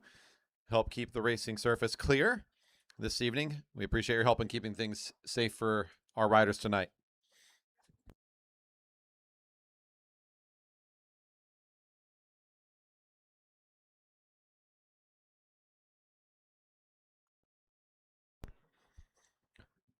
Riders into the neutral for the Belgian Win-n-Out. Now, if you've watched enough racing to remember the name Win-n-Out or recognize it, you know that riders will sprint on certain laps. First rider that crosses the line will score their position and be done with the race early. So kind of like a points race, you hear a bell and then something special happens on the next lap. But in this case, first rider across the line gets placed and they get done with the race early before the rest of the field. The typical Win-n-Out format, the first sprint, the shortest distance, is worth the best placing. In the Belgian Win-n-Out, it's the other way around. The first sprint is for 4th place. The second sprint will be for 3rd place. The third sprint is for 2nd place. And the final sprint at 1 to go is for 1st place and all of the rest of the places. So this one's kind of interesting, and it can cause some really difficult decisions for riders in the field. the first one is almost like, do I really want to settle for fourth after just a few laps? Is that really what I'm doing tonight? Or is there a better future for me ahead? It's hard to tell, right? Should I? Oh, man, but fourth place is a pretty good finish. It will oftentimes happen in the Belgian Win-n-Out is somebody who may not find a top 5 even, maybe even not even top 10, depending on the size of the field, might suddenly jump out and get a fourth place finish because so many other riders are kind of overestimating their own abilities and they're holding on to a later moment in the race. And on the flip side, somebody who might usually get top 3 thinks, you know what, this is the time I'm going to get first. I'm going to hold off to the end. And they don't only get first, they don't even get top 5. Because if you're not in those top 2 positions, you're out of the podium on this race. So the timing is everything. You got to really know your own strengths. You have to understand how well you match up against the field, and you need to decide when it's time to go, and you got to go all out. Our first go all out moment, we got a break of 3, and the field's going to let this happen. This is going to be one of these 3 riders will be in fourth here tonight. Conrad Merritt, one of the riders that made that breakaway in those scratch races here. Number 42, Otis Hatfield, and Alex Siegel, a great sprinter, not wanting this race to go long. This is a perfect moment for him to pick up a good finish. Hatfield's trying to chase, but this is the kind of race that is perfect for Siegel to pick up a nice finish in this field, get a quick effort out the front. He followed the breakaway from Mayer. He'll get the payoff big time. Siegel, Hatfield knows better than to challenge him. Once he saw him get on top of his gear, he said, "No, I can't catch that." So the true sprinter kind of lining himself up with the gearing to be able to ride in the scratch race. He catches the jump, follows the lead out. They notice he's there. They all try to fight him. He says, "Yeah, you can't stop this." 2 riders off the front. We've got Mayer and Hatfield. They could just stay away and get what's interesting about this race. These 2 will probably end up getting a better place for staying in longer now if they can stay away from the field. They're a half lap up. They might have third and second place already in their back pockets, and the field doesn't even have a chance. Half lap to the leaders at 8 to go. Here goes the field now. Let's see if anybody's going to get aggressive and try to work towards third place. That's Matty Hers making a nice move up and over the top. He'll take over on the lead of the lap, chasing down. 8 to go. Bell next time for third place.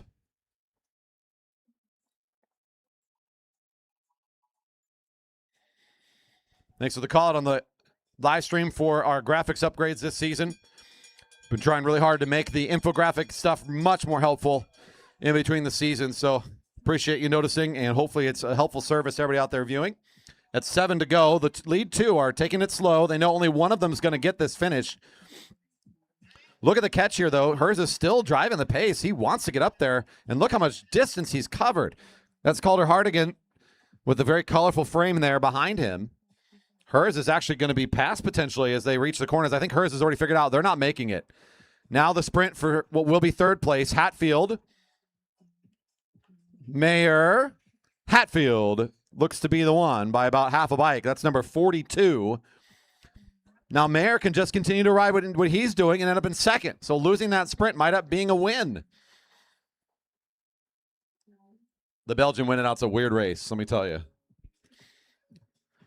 The first to get out of the breakaway gets the worst placing.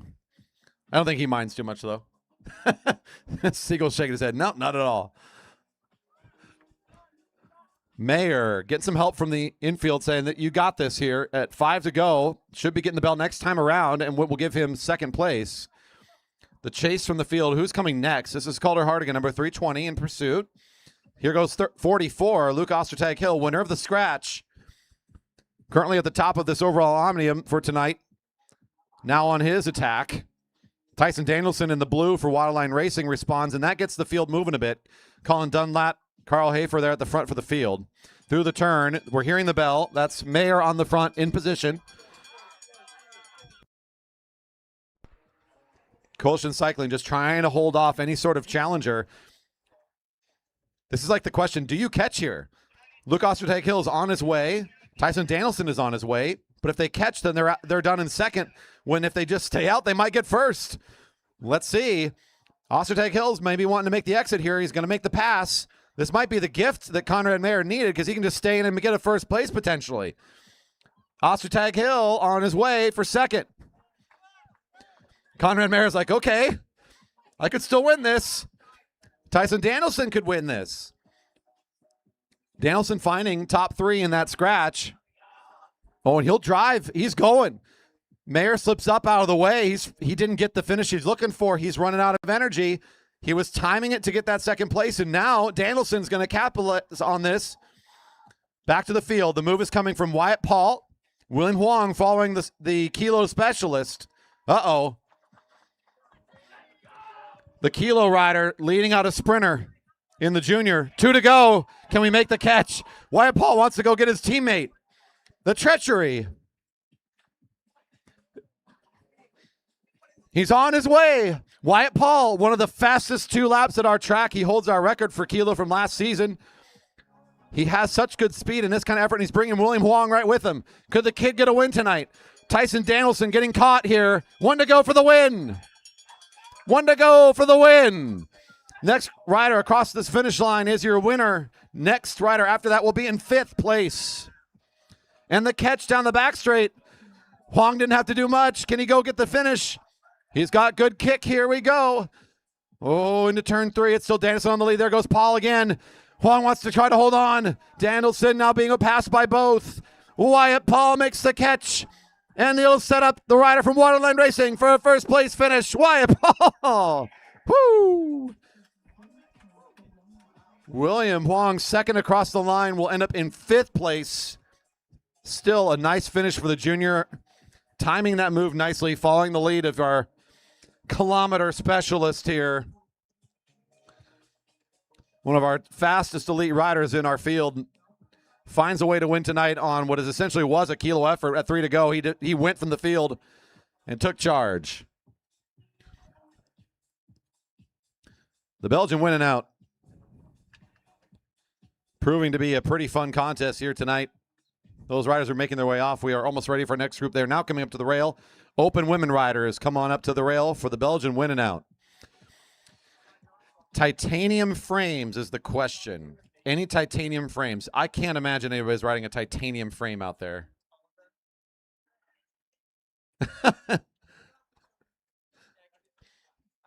Not in these fields. I don't think I've seen one in a hot minute. Our friends from Darwin want to know. They're very bike curious, let me tell you. Otis is steel. Okay, I did hear about that one earlier. Otis Hatfield has a steel frame. That's exciting.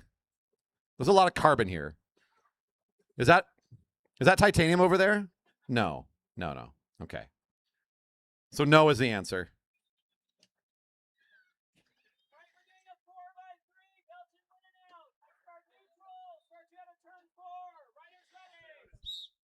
Yeah, I see someone already popped in and said that number 42 is a steel frame. Yep, that's a self-built bike. It's kind of like one of our favorite frames here at the Velodrome. A well-loved bike. All the welding required to put that thing together. Pretty cool. Was that? Did he bring that? Was that last season that he brought that out? I think it was a year ago. Yeah. Good times. This is another Belgian Win-n-Out. Same race format, same laps now for the open women. As you can see in that last group, it really does provide some interesting things to happen in the race where you just cannot predict how things are going to go. It can get so topsy-turvy. And the way that we just had those breaks off the front, the field just kind of staying right where it was, gave that opportunity for that sprint specialist in William Huang to get on the wheel of the kilometer top speedster Wyatt Paul. And kind of a surprise and fun finish there. We'll see what happens with the open women now getting the whistle. They're underway for their Belgian Win-n-Out. First bell at 10 for the sprint for 4th.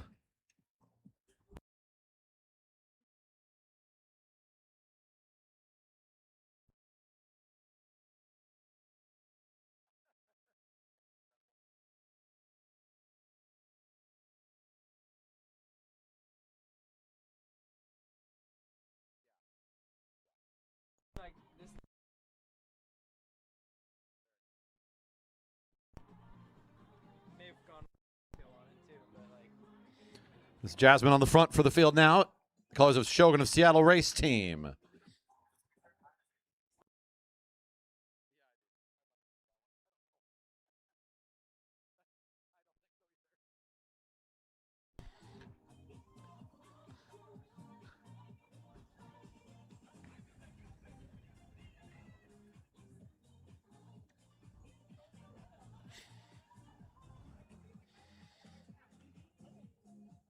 Paul Worth at the front there in the pink. Spokesman Racing, number 210, pulling out to the back of the group. Some quick rotations off the front of some stars and stripes of Tomko pulling away, saying this is the sprint for fourth. Have at it. Darlene currently leading the way, number 102. I kind of mentioned it's kind of the top three in this field, and then everybody else, this is that sprint for everybody else. When it was the scratch race, it was this rider, Safranek, that looked the strongest out of the group. She's going to try it again here. In the right position, up high on the track, moves up and around, and now well and away and in control on this sprint. Several bikes back to the chasing field. Tegan Morgan from Alkek Jr.'s race team up here chasing the Texan. Not going to make it in time. That's 105, Safranek. That's another one of our juniors, and for us, sort of familiar face. Tegan Morgan, who's made it up here for Junior Nats the last couple of years. Great competitor from Texas. Was on the way to catching Safranek, not quite able to get there in time before the lap was all wrapped up, and Safranek will make the way off in fourth. Next bell coming awfully quick. That'll be the sprint for third. Here's your field onto the home straight. All riders that are on the track are behind the field. Nobody off the front right now. 8 to go. Bell next time.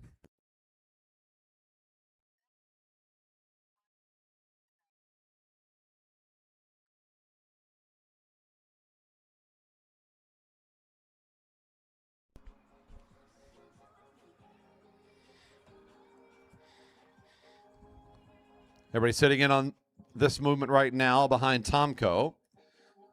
Tegan Morgan at the front now.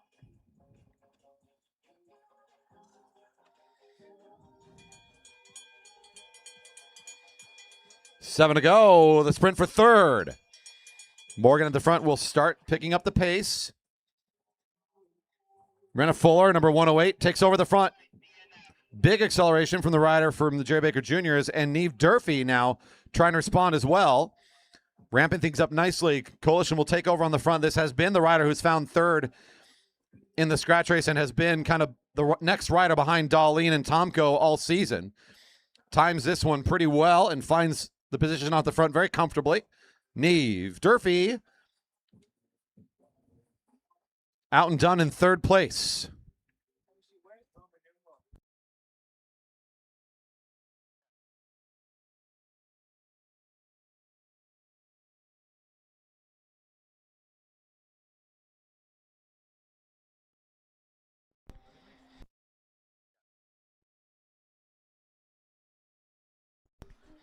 Next sprint will be for second place now.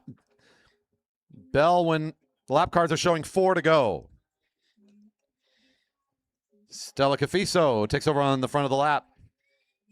Wants a chance at a top 2 position in this break of what is now 4 make it the main field as they pulled away and kind of thinned the numbers. The championship colors of Tomko on the front, Darlene in blue. Jerry Baker Jr. now in the middle of that group, Charlotte Westover. The white bike and the black and pink colors of Epic. Stella Cafiso makes up your field of 4. There's your bell at 4 to go. You expect 101 to sit this one out too. Get more laps on the track. Get a good workout tonight. Doesn't need to go fight over second, but Westover and Cafiso might both be thinking that. This might be their lap to fight over. Cafiso positioning themselves high up behind the field, but losing a little speed as Darlene's pulling away now. Darlene thinking second. Gotten plenty of seconds before. Let's get one more tonight. Good move from the front of the field. They're not going to be able to respond. Darlene already knows just by looking behind that the pursuit's not really on. She starts to kind of just cruise her way in. A good finish for Darlene, which will end up be in second tonight. 3 at the front of the race with Tomko on the lead of the lap. Westover and Cafiso left in this group of 3.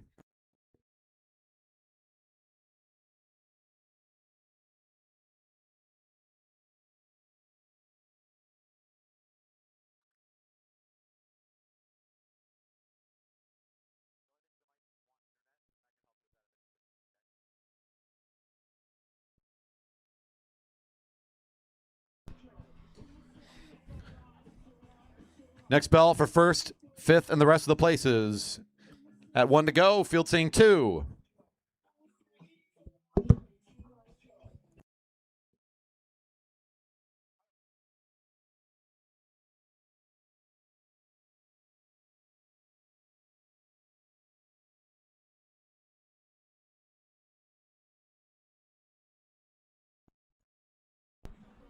I'm learning some fun factoids by reading our live chat. If you want to jump in on the live chat, if you're out there in the park, you can support our YouTube efforts to promote and support track racing across the world by searching for JB Velodrome on YouTube and giving us a subscribe. Hit thumbs up on the live videos or any videos you see. Share freely. Let people know we're broadcasting racing out here. And there's the sound of the bell. At 1 to go, Tomko is going to try and go collect another first place tonight on a good 400-meter effort. Already looks like that's taken care of. No surprise for many of us here watching. The more interesting race is actually going to be for fifth, the two juniors behind.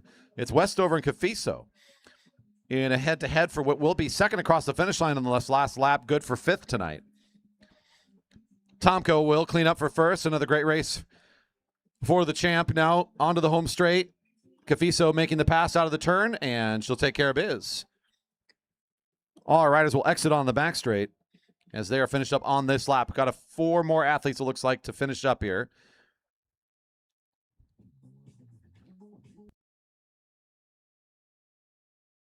Cat 3-4s for their Belgian Win-n-Out on deck, ready for their start very soon.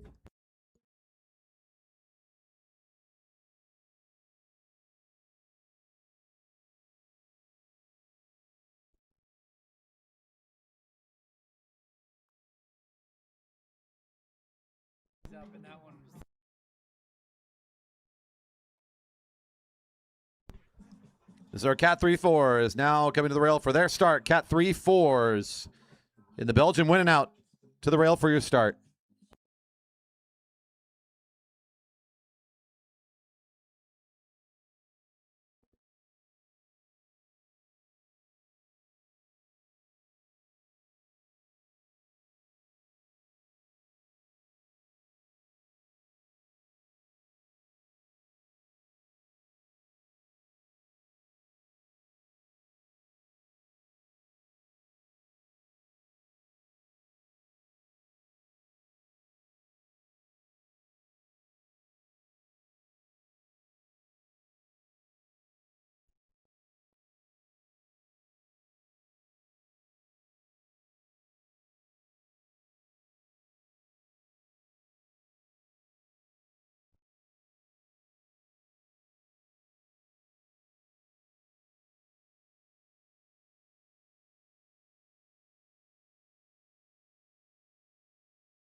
Yeah, right at the beginning. That was at the end of last season. We got 4,000.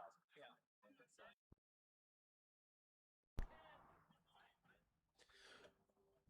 Belgian Win-n-Out once again in the neutral for our last time tonight. Bells will be at the same laps. First bell at 10 to go. That'll be for fourth place. Bell at 7 to go for third. At 4 to go for second. And at 1 to go for first, fifth, and all the rest. Riders in the neutral. Going to start out turn 4. After this, elimination racing. 12 short laps before we bring up the Cat 1-2-3s for their elimination.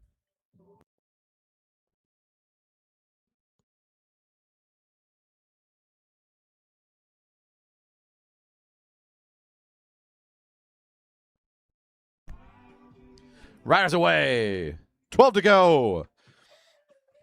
Hunley accelerates. That's on the first lap. There's C. Tid, the rider in black at the front. Some of the juniors getting active as well. First up right behind is Joshua Hunter.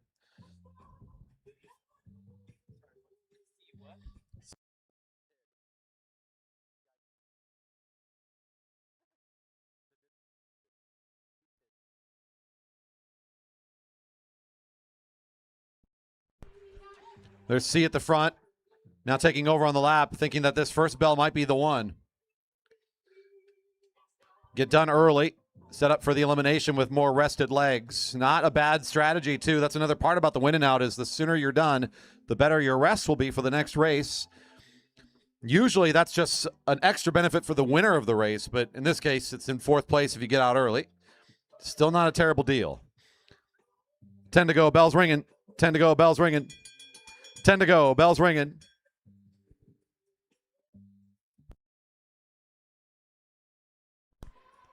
This is the sprint for fourth.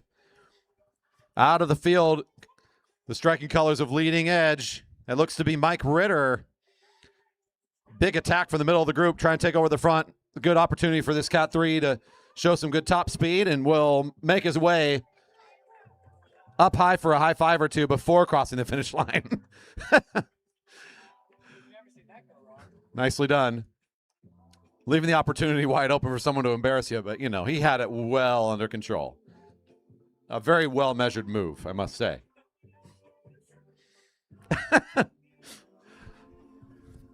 Ritter out in fourth place.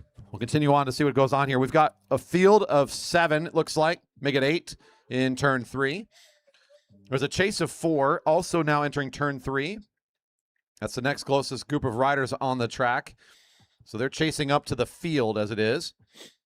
Off the back. Your lead of 8, seeing 8 to go. Bell at 7 for the sprint for third. Javi from the front of the field, getting a little aggressive here, thinking maybe third place is kind of his goal tonight.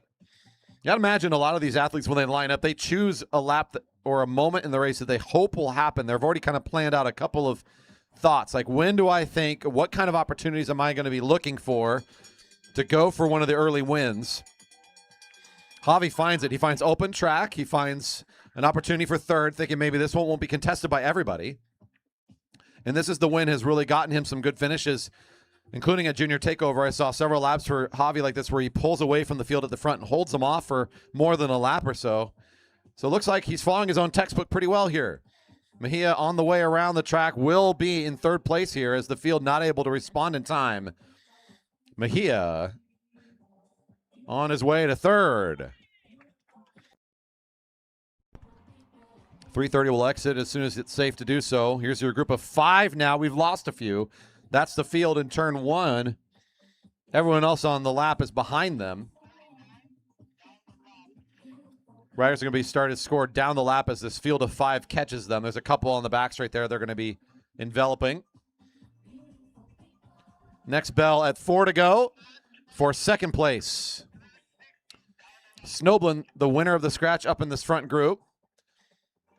He's got good base, good distance against this field. It worked really well for him in the scratch.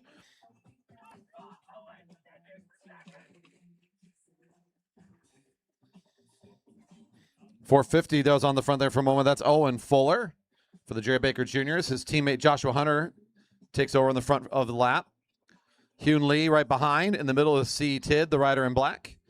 And then we talked about Snoblin from that first race, the winner of the scratch for Leading Factory, also in this group. Now, some riders are getting caught. What's actually happened now is the break of 5 is no longer really the field. We have a field kind of behind them. So the field is in the chase position, and now the front of the race is really underway. It looks like Snoblin's going for second. And now starting to pull away from this group very comfortably. Snoblin looks between the legs, trying to see if he sees any wheels. He'll see nothing. He's got lots of daylight between him and the next closest rider. Snoblin on a strong lap here should be able to secure second place, no problem. Snoblin getting some help from the infield saying, you're good. At 3 to go, it's 379. Done in second. On the front of the race is now C, number 415, and 2 juniors, although one right off the back, that's Owen trying to get back up again. Next closest rider on the track over here for Dyna Racing, that's Hyun Lee. 2 riders off of the field is Maxim and James. And here's the field, which is combined with some of the riders that were off the back of the leaders and some of the riders that were lapped have now recombined to really make the largest group on the track. So the field's at the back. Everybody else is off the front in a break away from them, including the leaders who are now on the home straight. Here's your front group of 3. Leaders are now 3 strong. C on the lead of the lap pulls out of the way for a moment for Hunter. Some quick rotations. He's got juniors out there helping, so C knows he's going to have to do a fair amount of the work, but everybody's kind of sitting high, taking their turns. Here comes the move again from C as he's going to try to drop it down to 2 riders. Joshua Hunter is trying to glue to that wheel. He knows he knows that they're separate enough. He doesn't have to do any work. They are plenty safe. This is a 2-rider race now. The move from behind is coming. It's starting to work the way up, but I just don't see anybody catching these two. The 1-to-go bell has rung. This is for 1st and 5th place between these two. Hunter's in a good spot. He has a chance here. The difficulty is going to be in that size and gearing difference he's working up against. Well, maybe I guess I don't know if he's racing on a bigger gear tonight. He might be still. Looks like he's spinning a little slower. So he has a little bit of that advantage to him as well. Here comes Hunter trying to make the jump. The junior trying to get the big win. Look at that speed. The little guy's got the big kick. A fun one for number 406. Joshua Hunter of the Jerry Baker Juniors will end up in 1st tonight in the Belgian Win-n-Out. And C will end up in 5th. Everybody else is done up on this lap. Nicely done. Some good racing all the way to the end of the field. Great job tonight. A couple more on the track before we'll make our way out. But nicely done to Joshua Hunter, following the leader and finding the win at the end. Track is clear. Let's bring our next group to the rail for the elimination.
That's right, riders, in an elimination all the way down to the last rider, currently in the neutral.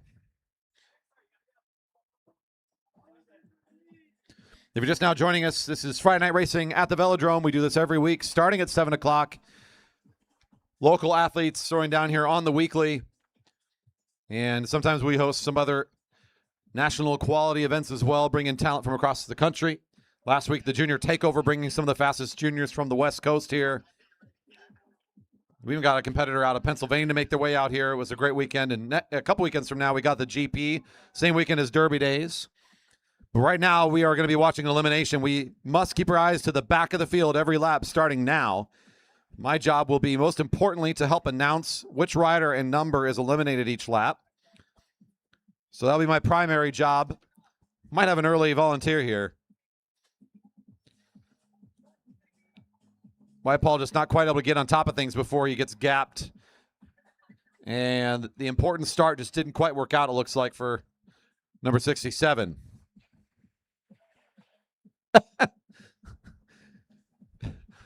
You just do that no matter what? 67, Wyatt Paul.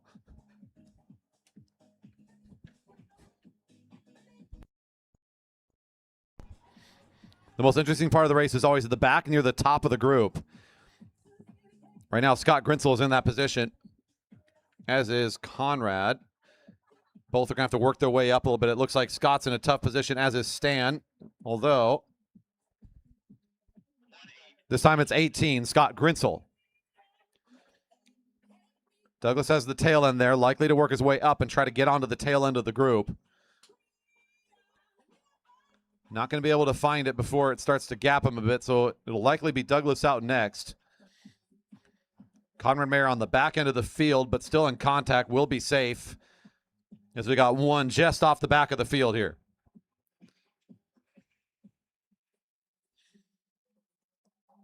That's going to be 316 coming across the line from the looks of it.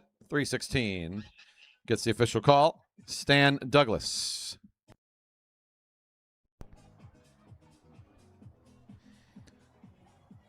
"15 riders remain. The bigger the group, the longer the elimination race." I was just talking a little bit off mic with my team up here. One of my favorite races of the year, the GP elimination, where you get 35-some starters in this group. Makes for a very dramatic elimination. Lots of riders, big field, long race, exciting stuff. 317, Rocco Alexander. Rocco. As I was speaking a moment ago, the GP elimination, one of my favorite races to watch. It might be a missing out on the program. I'll have to review and double check which of the two it is. Usually missing out. But that one's just such a fun one to watch when you bring in the quality of speed and talent that we get here for that event. That's in 2 weeks from now, so don't miss that. July 24th and July 25th. 99, Malikian. 99. If you too want to know more about racing or even have a chance at learning how to race, this is a great place to learn. We have adult classes available for local athletes to sign up for through our website, velodrome.org. Weekend classes Saturday and or Sunday, depending on which weekend you're signing up for. A 4-hour class. When you're done, you will be given the okay to join novice racing here. Really great way to get involved and kind of learn about the race. 302, Dunlap. Colin Dunlap, 302. And we got one off very early here.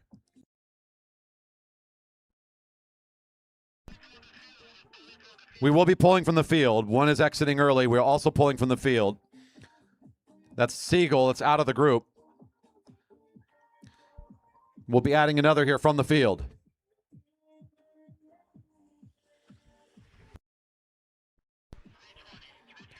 That's Hardigan, 320. Hardigan, 320. 10 riders left in the group. Working our way towards the top of the podium in the last race for this field tonight. Conrad Mayer again at the back has kind of been in this position. He was off the front for the Belgian Win-n-Out, but now he's playing the other side of the field. He'll do so again safely. Look in the middle of the group this time. 21 at the bottom, that's Ludo Max.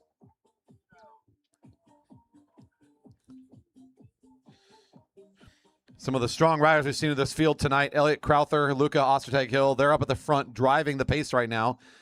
Zachary Simon for Coalition right next door, as is Tyson Danielson, number 10 in the blue.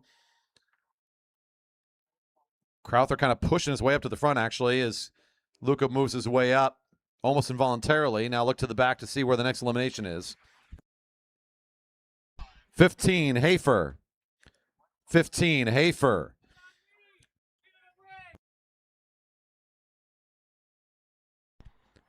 You're already out, 22. Don't worry about it.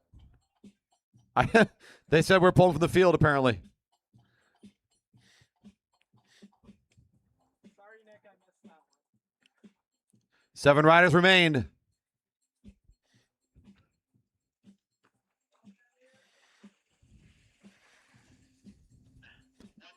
Ten.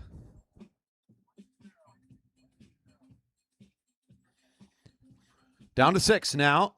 Just around the corner from being in 5th or better. There's number 7, Andy Baker, in a tough spot leading this group around. Right next door to him in the light blue, Elliot Crowther. Saw him being very active in the scratch race tonight.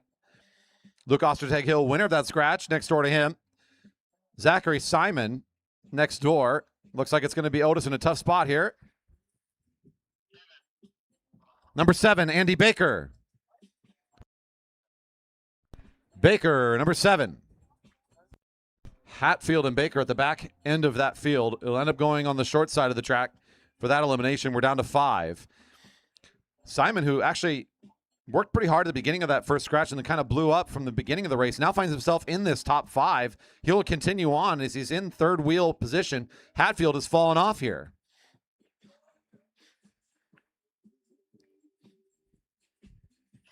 .42. Otis Hatfield. For our Aussies watching out there, there's the steel frame we were referring to earlier. On the back straight, number 44, the winner of the scratch. I keep reminding you of that again. I'm just really enjoying watching this guy race. He's in great position here off the front. Zachary Simon improving significantly from where he was earlier tonight. This is a great-looking race for him, but this might be his last lap. Trying to fight for one more. That'll be it for number 45 getting the official call. Ending in 4th place. Next time around, they're going to hear a bell confirming that we're down to the final lap. This is now the elimination for 3rd. Crowther at the back of the 2 riders right in front of him. Conrad Mayer on the right in the colorful kit. The gray kit of Liquid Velo of Luca Ostertag Hill. Mayer having a great evening tonight playing the back of the field. Can he hold on one more time? Crowther kind of pinching him out there. He has to work around the top. Bell's ringing. And it will be 48 eliminated. Mayer out in 3rd. Down to 2. Ostertag Hill, Elliott Crowther. 2 names I expect to be very important here tonight. Both make it to the top of this elimination. Crowther sends a good one down the back straight, and it's just enough to take over. Ostertag Hill has to pull up. He's going to have to give up the chase. Crowther is just doing the fun extra work for the crowd. Put your hands together for the finish. Elliott Crowther, nice finish for number 30 here tonight in our final race for the 1-2-3s. Ostertag Hill 2nd in tonight's elimination. And Conrad Mayer in 3rd. Good finish there for all 3. The riders elect on the back straight as we bring up our next group to the rail now. The Open Women also for their elimination.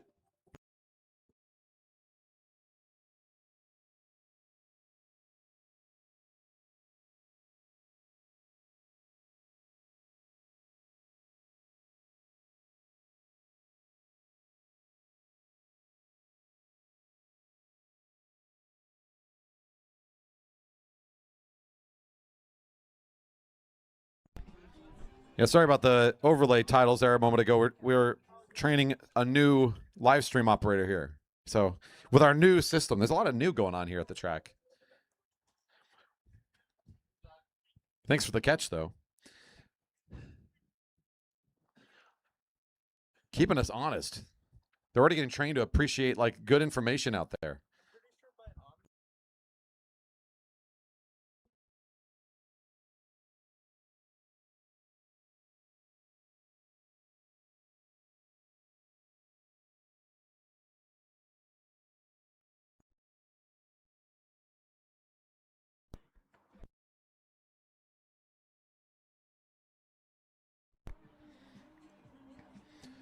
Prior to the neutral, same rules apply as you just saw before. Last rider across the line every single lap, all the way to the end, will be pulled from the race.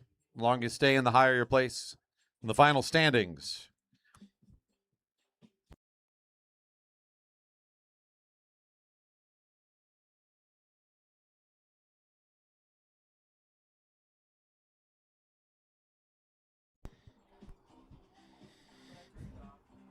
Tegan Morgan working their way up to the front.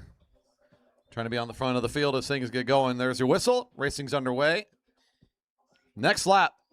Last rider crossed is eliminated.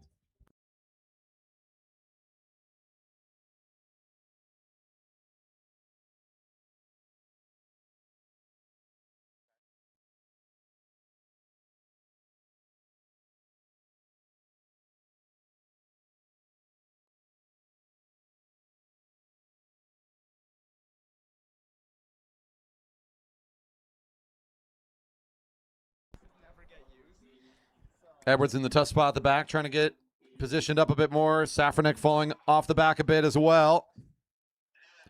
105, Safranek.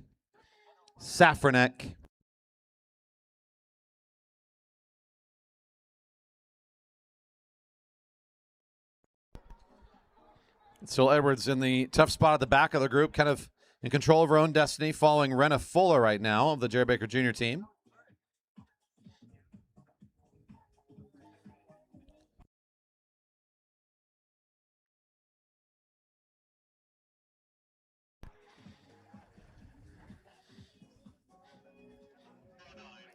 And that'll be 109, Amari Edwards.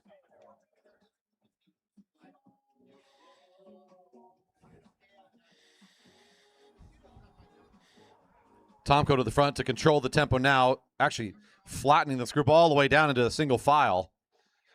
Kind of the unusual position. It looks like that's going to pop one of our riders off the back as we go through the turn.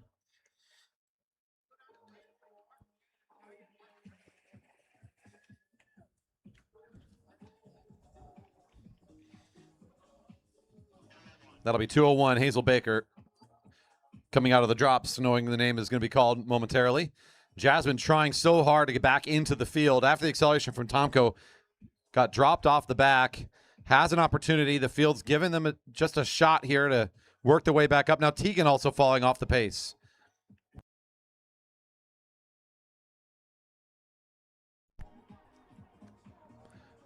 Jasmine getting all the effort here to try to hold on for another lap. Oh! It's going to be 1-1-2, barely. Jasmine. Whoa. Tegan was caught sleeping a little bit there. It'll be this lap, I suppose. If this is a little bit like our previous race, I wouldn't be surprised if we're pulling from the field, but I haven't heard the call.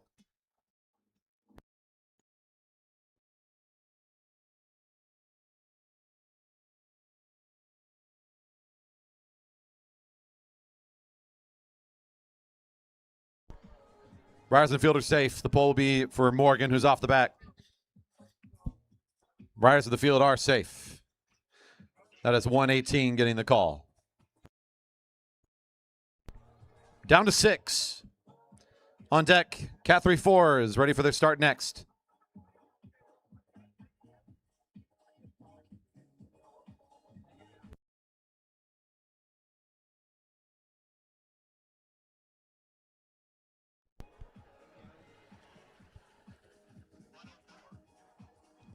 .104 is Charlotte Westover.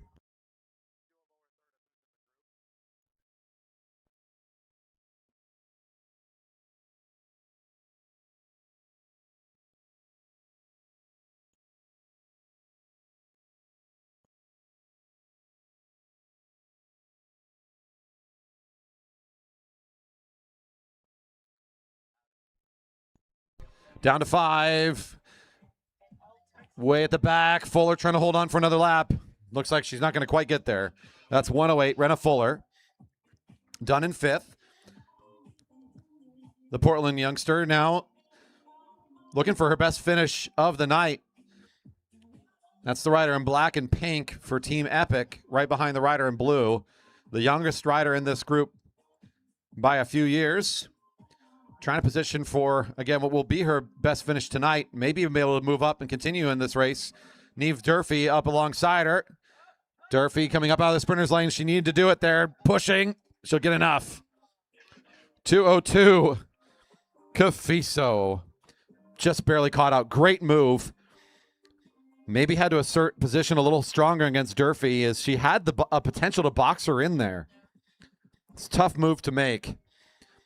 Durfee gets out of that situation alive and well, and now likely in a position she's been in here tonight many times before, watching Darlene and Tomko race for 1-2 as it looks like they're starting to pull away with the bell ringing. Durfee will get the eventual call. We'll watch Tomko accelerate, trying to go for a quick 400 meters.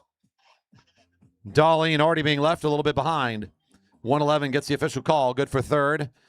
Darlene with a bit of a gap behind Tomko.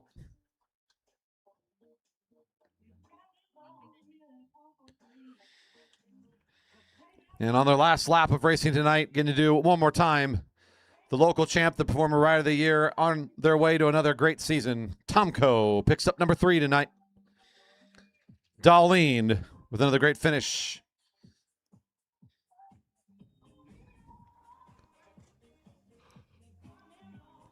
Track is clear. Next group's coming to the rail for their start. And your final group for the evening, Cat 3-4s to the rail for elimination race.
Riders away to the neutral for our last race of the night in elimination for the Cat 3-4s.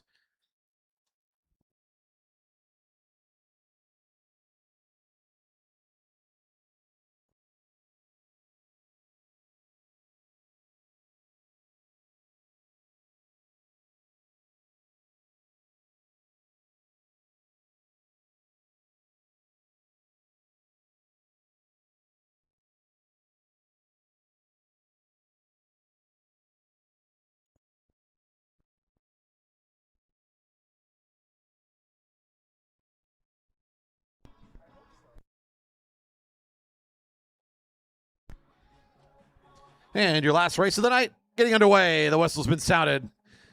Last ride across the line will be done next lap, all the way to the finish.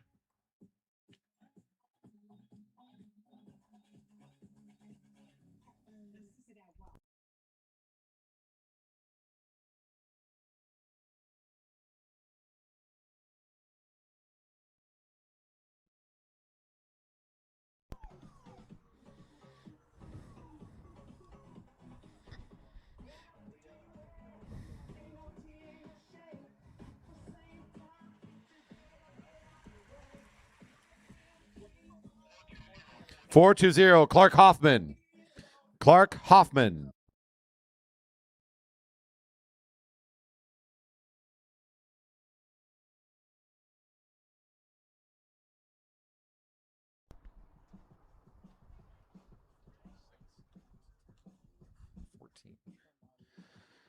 Good size group. We saw 14 to get through here tonight.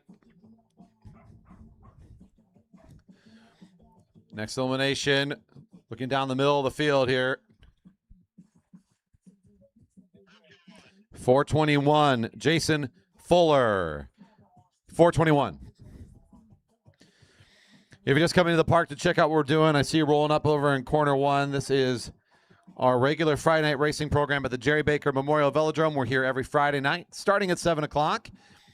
Just $5 for your spectator entry if you come here kind of earlier in the night. We've got a gate where we take donations at the door essentially to help support our nonprofit, the Marymoor Velodrome Association, the MVA. 7 o'clock every Friday night, as long as it's not raining. 439 is Liam Hulslander.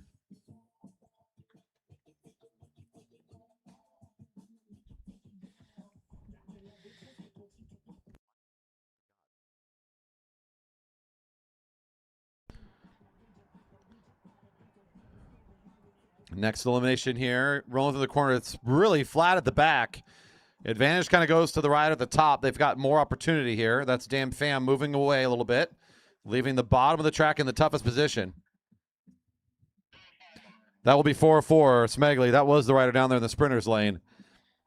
Left without any options.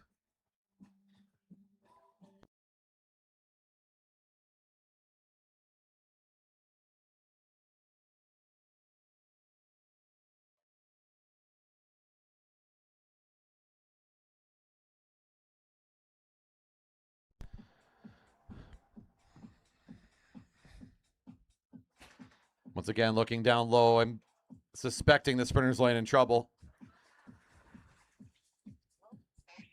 460 is Dylan Gray.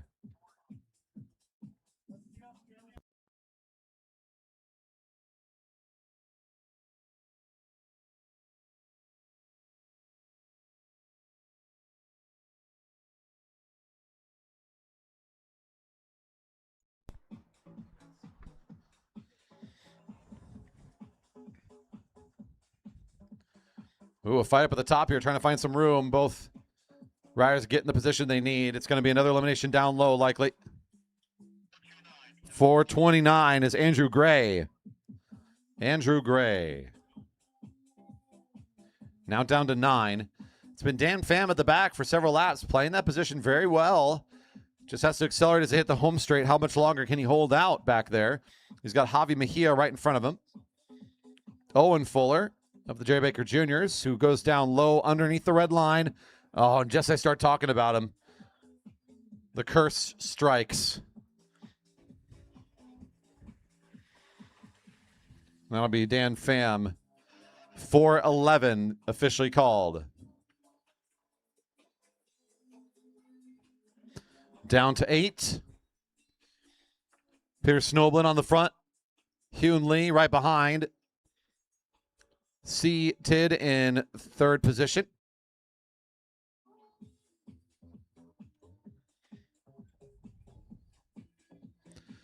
On the home straight.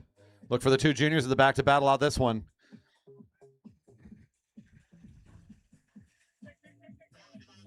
.406 Hunter.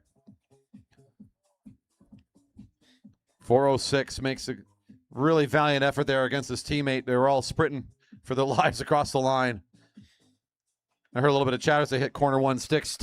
Riders got to keep their straight lines. They manage it very well. Good competition on the lap. Mejia now positioning to go in for another one against Campbell Harris. Maybe putting Ritter into a bad spot. He'll try to get up and out. 3, 2, 1. Mike Ritter with the right idea, just divot enough track space to make it happen. Mejia on the back of the field again, right behind Campbell Harris. It's still Snoblin driving.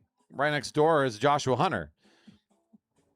Getting some very good laps here at this part of the season, showing some great growth over the last couple of weeks is this junior rider.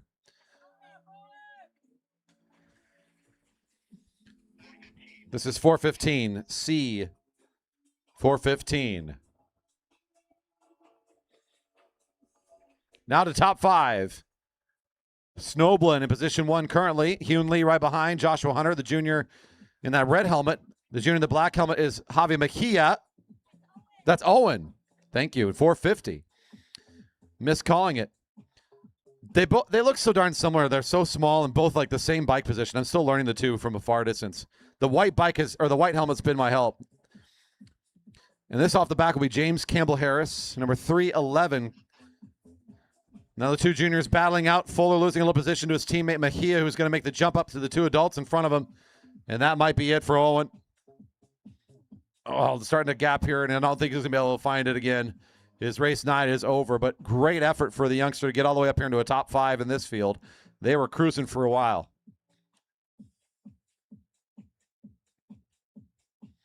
Field safe. One off the back. Field is safe. Good race here for Owen. The top 5 in this group. Well done. Now back to our group of 3. We still have another junior out there to cheer for. Is Javi having a good night here? As I mentioned earlier tonight, I haven't got a lot of chance to see Hyun Lee race this year, just not on a Friday night. Haven't got a chance, so he's out here leading the lap, putting Snoblin in a bit of a tough spot. He's kind of boxed out a little bit through the rotations.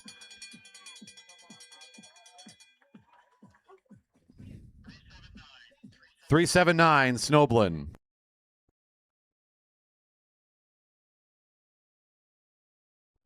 And down to 2, it's Hyun versus Javi.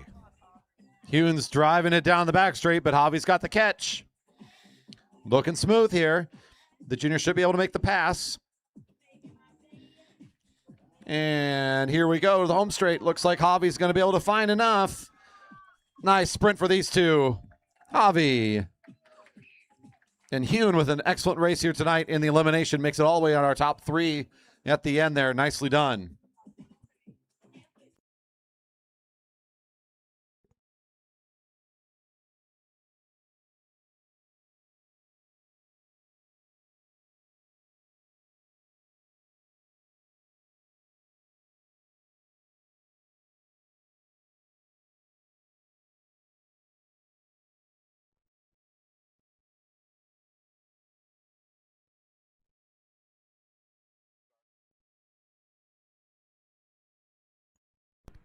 And that is the end of our racing program tonight.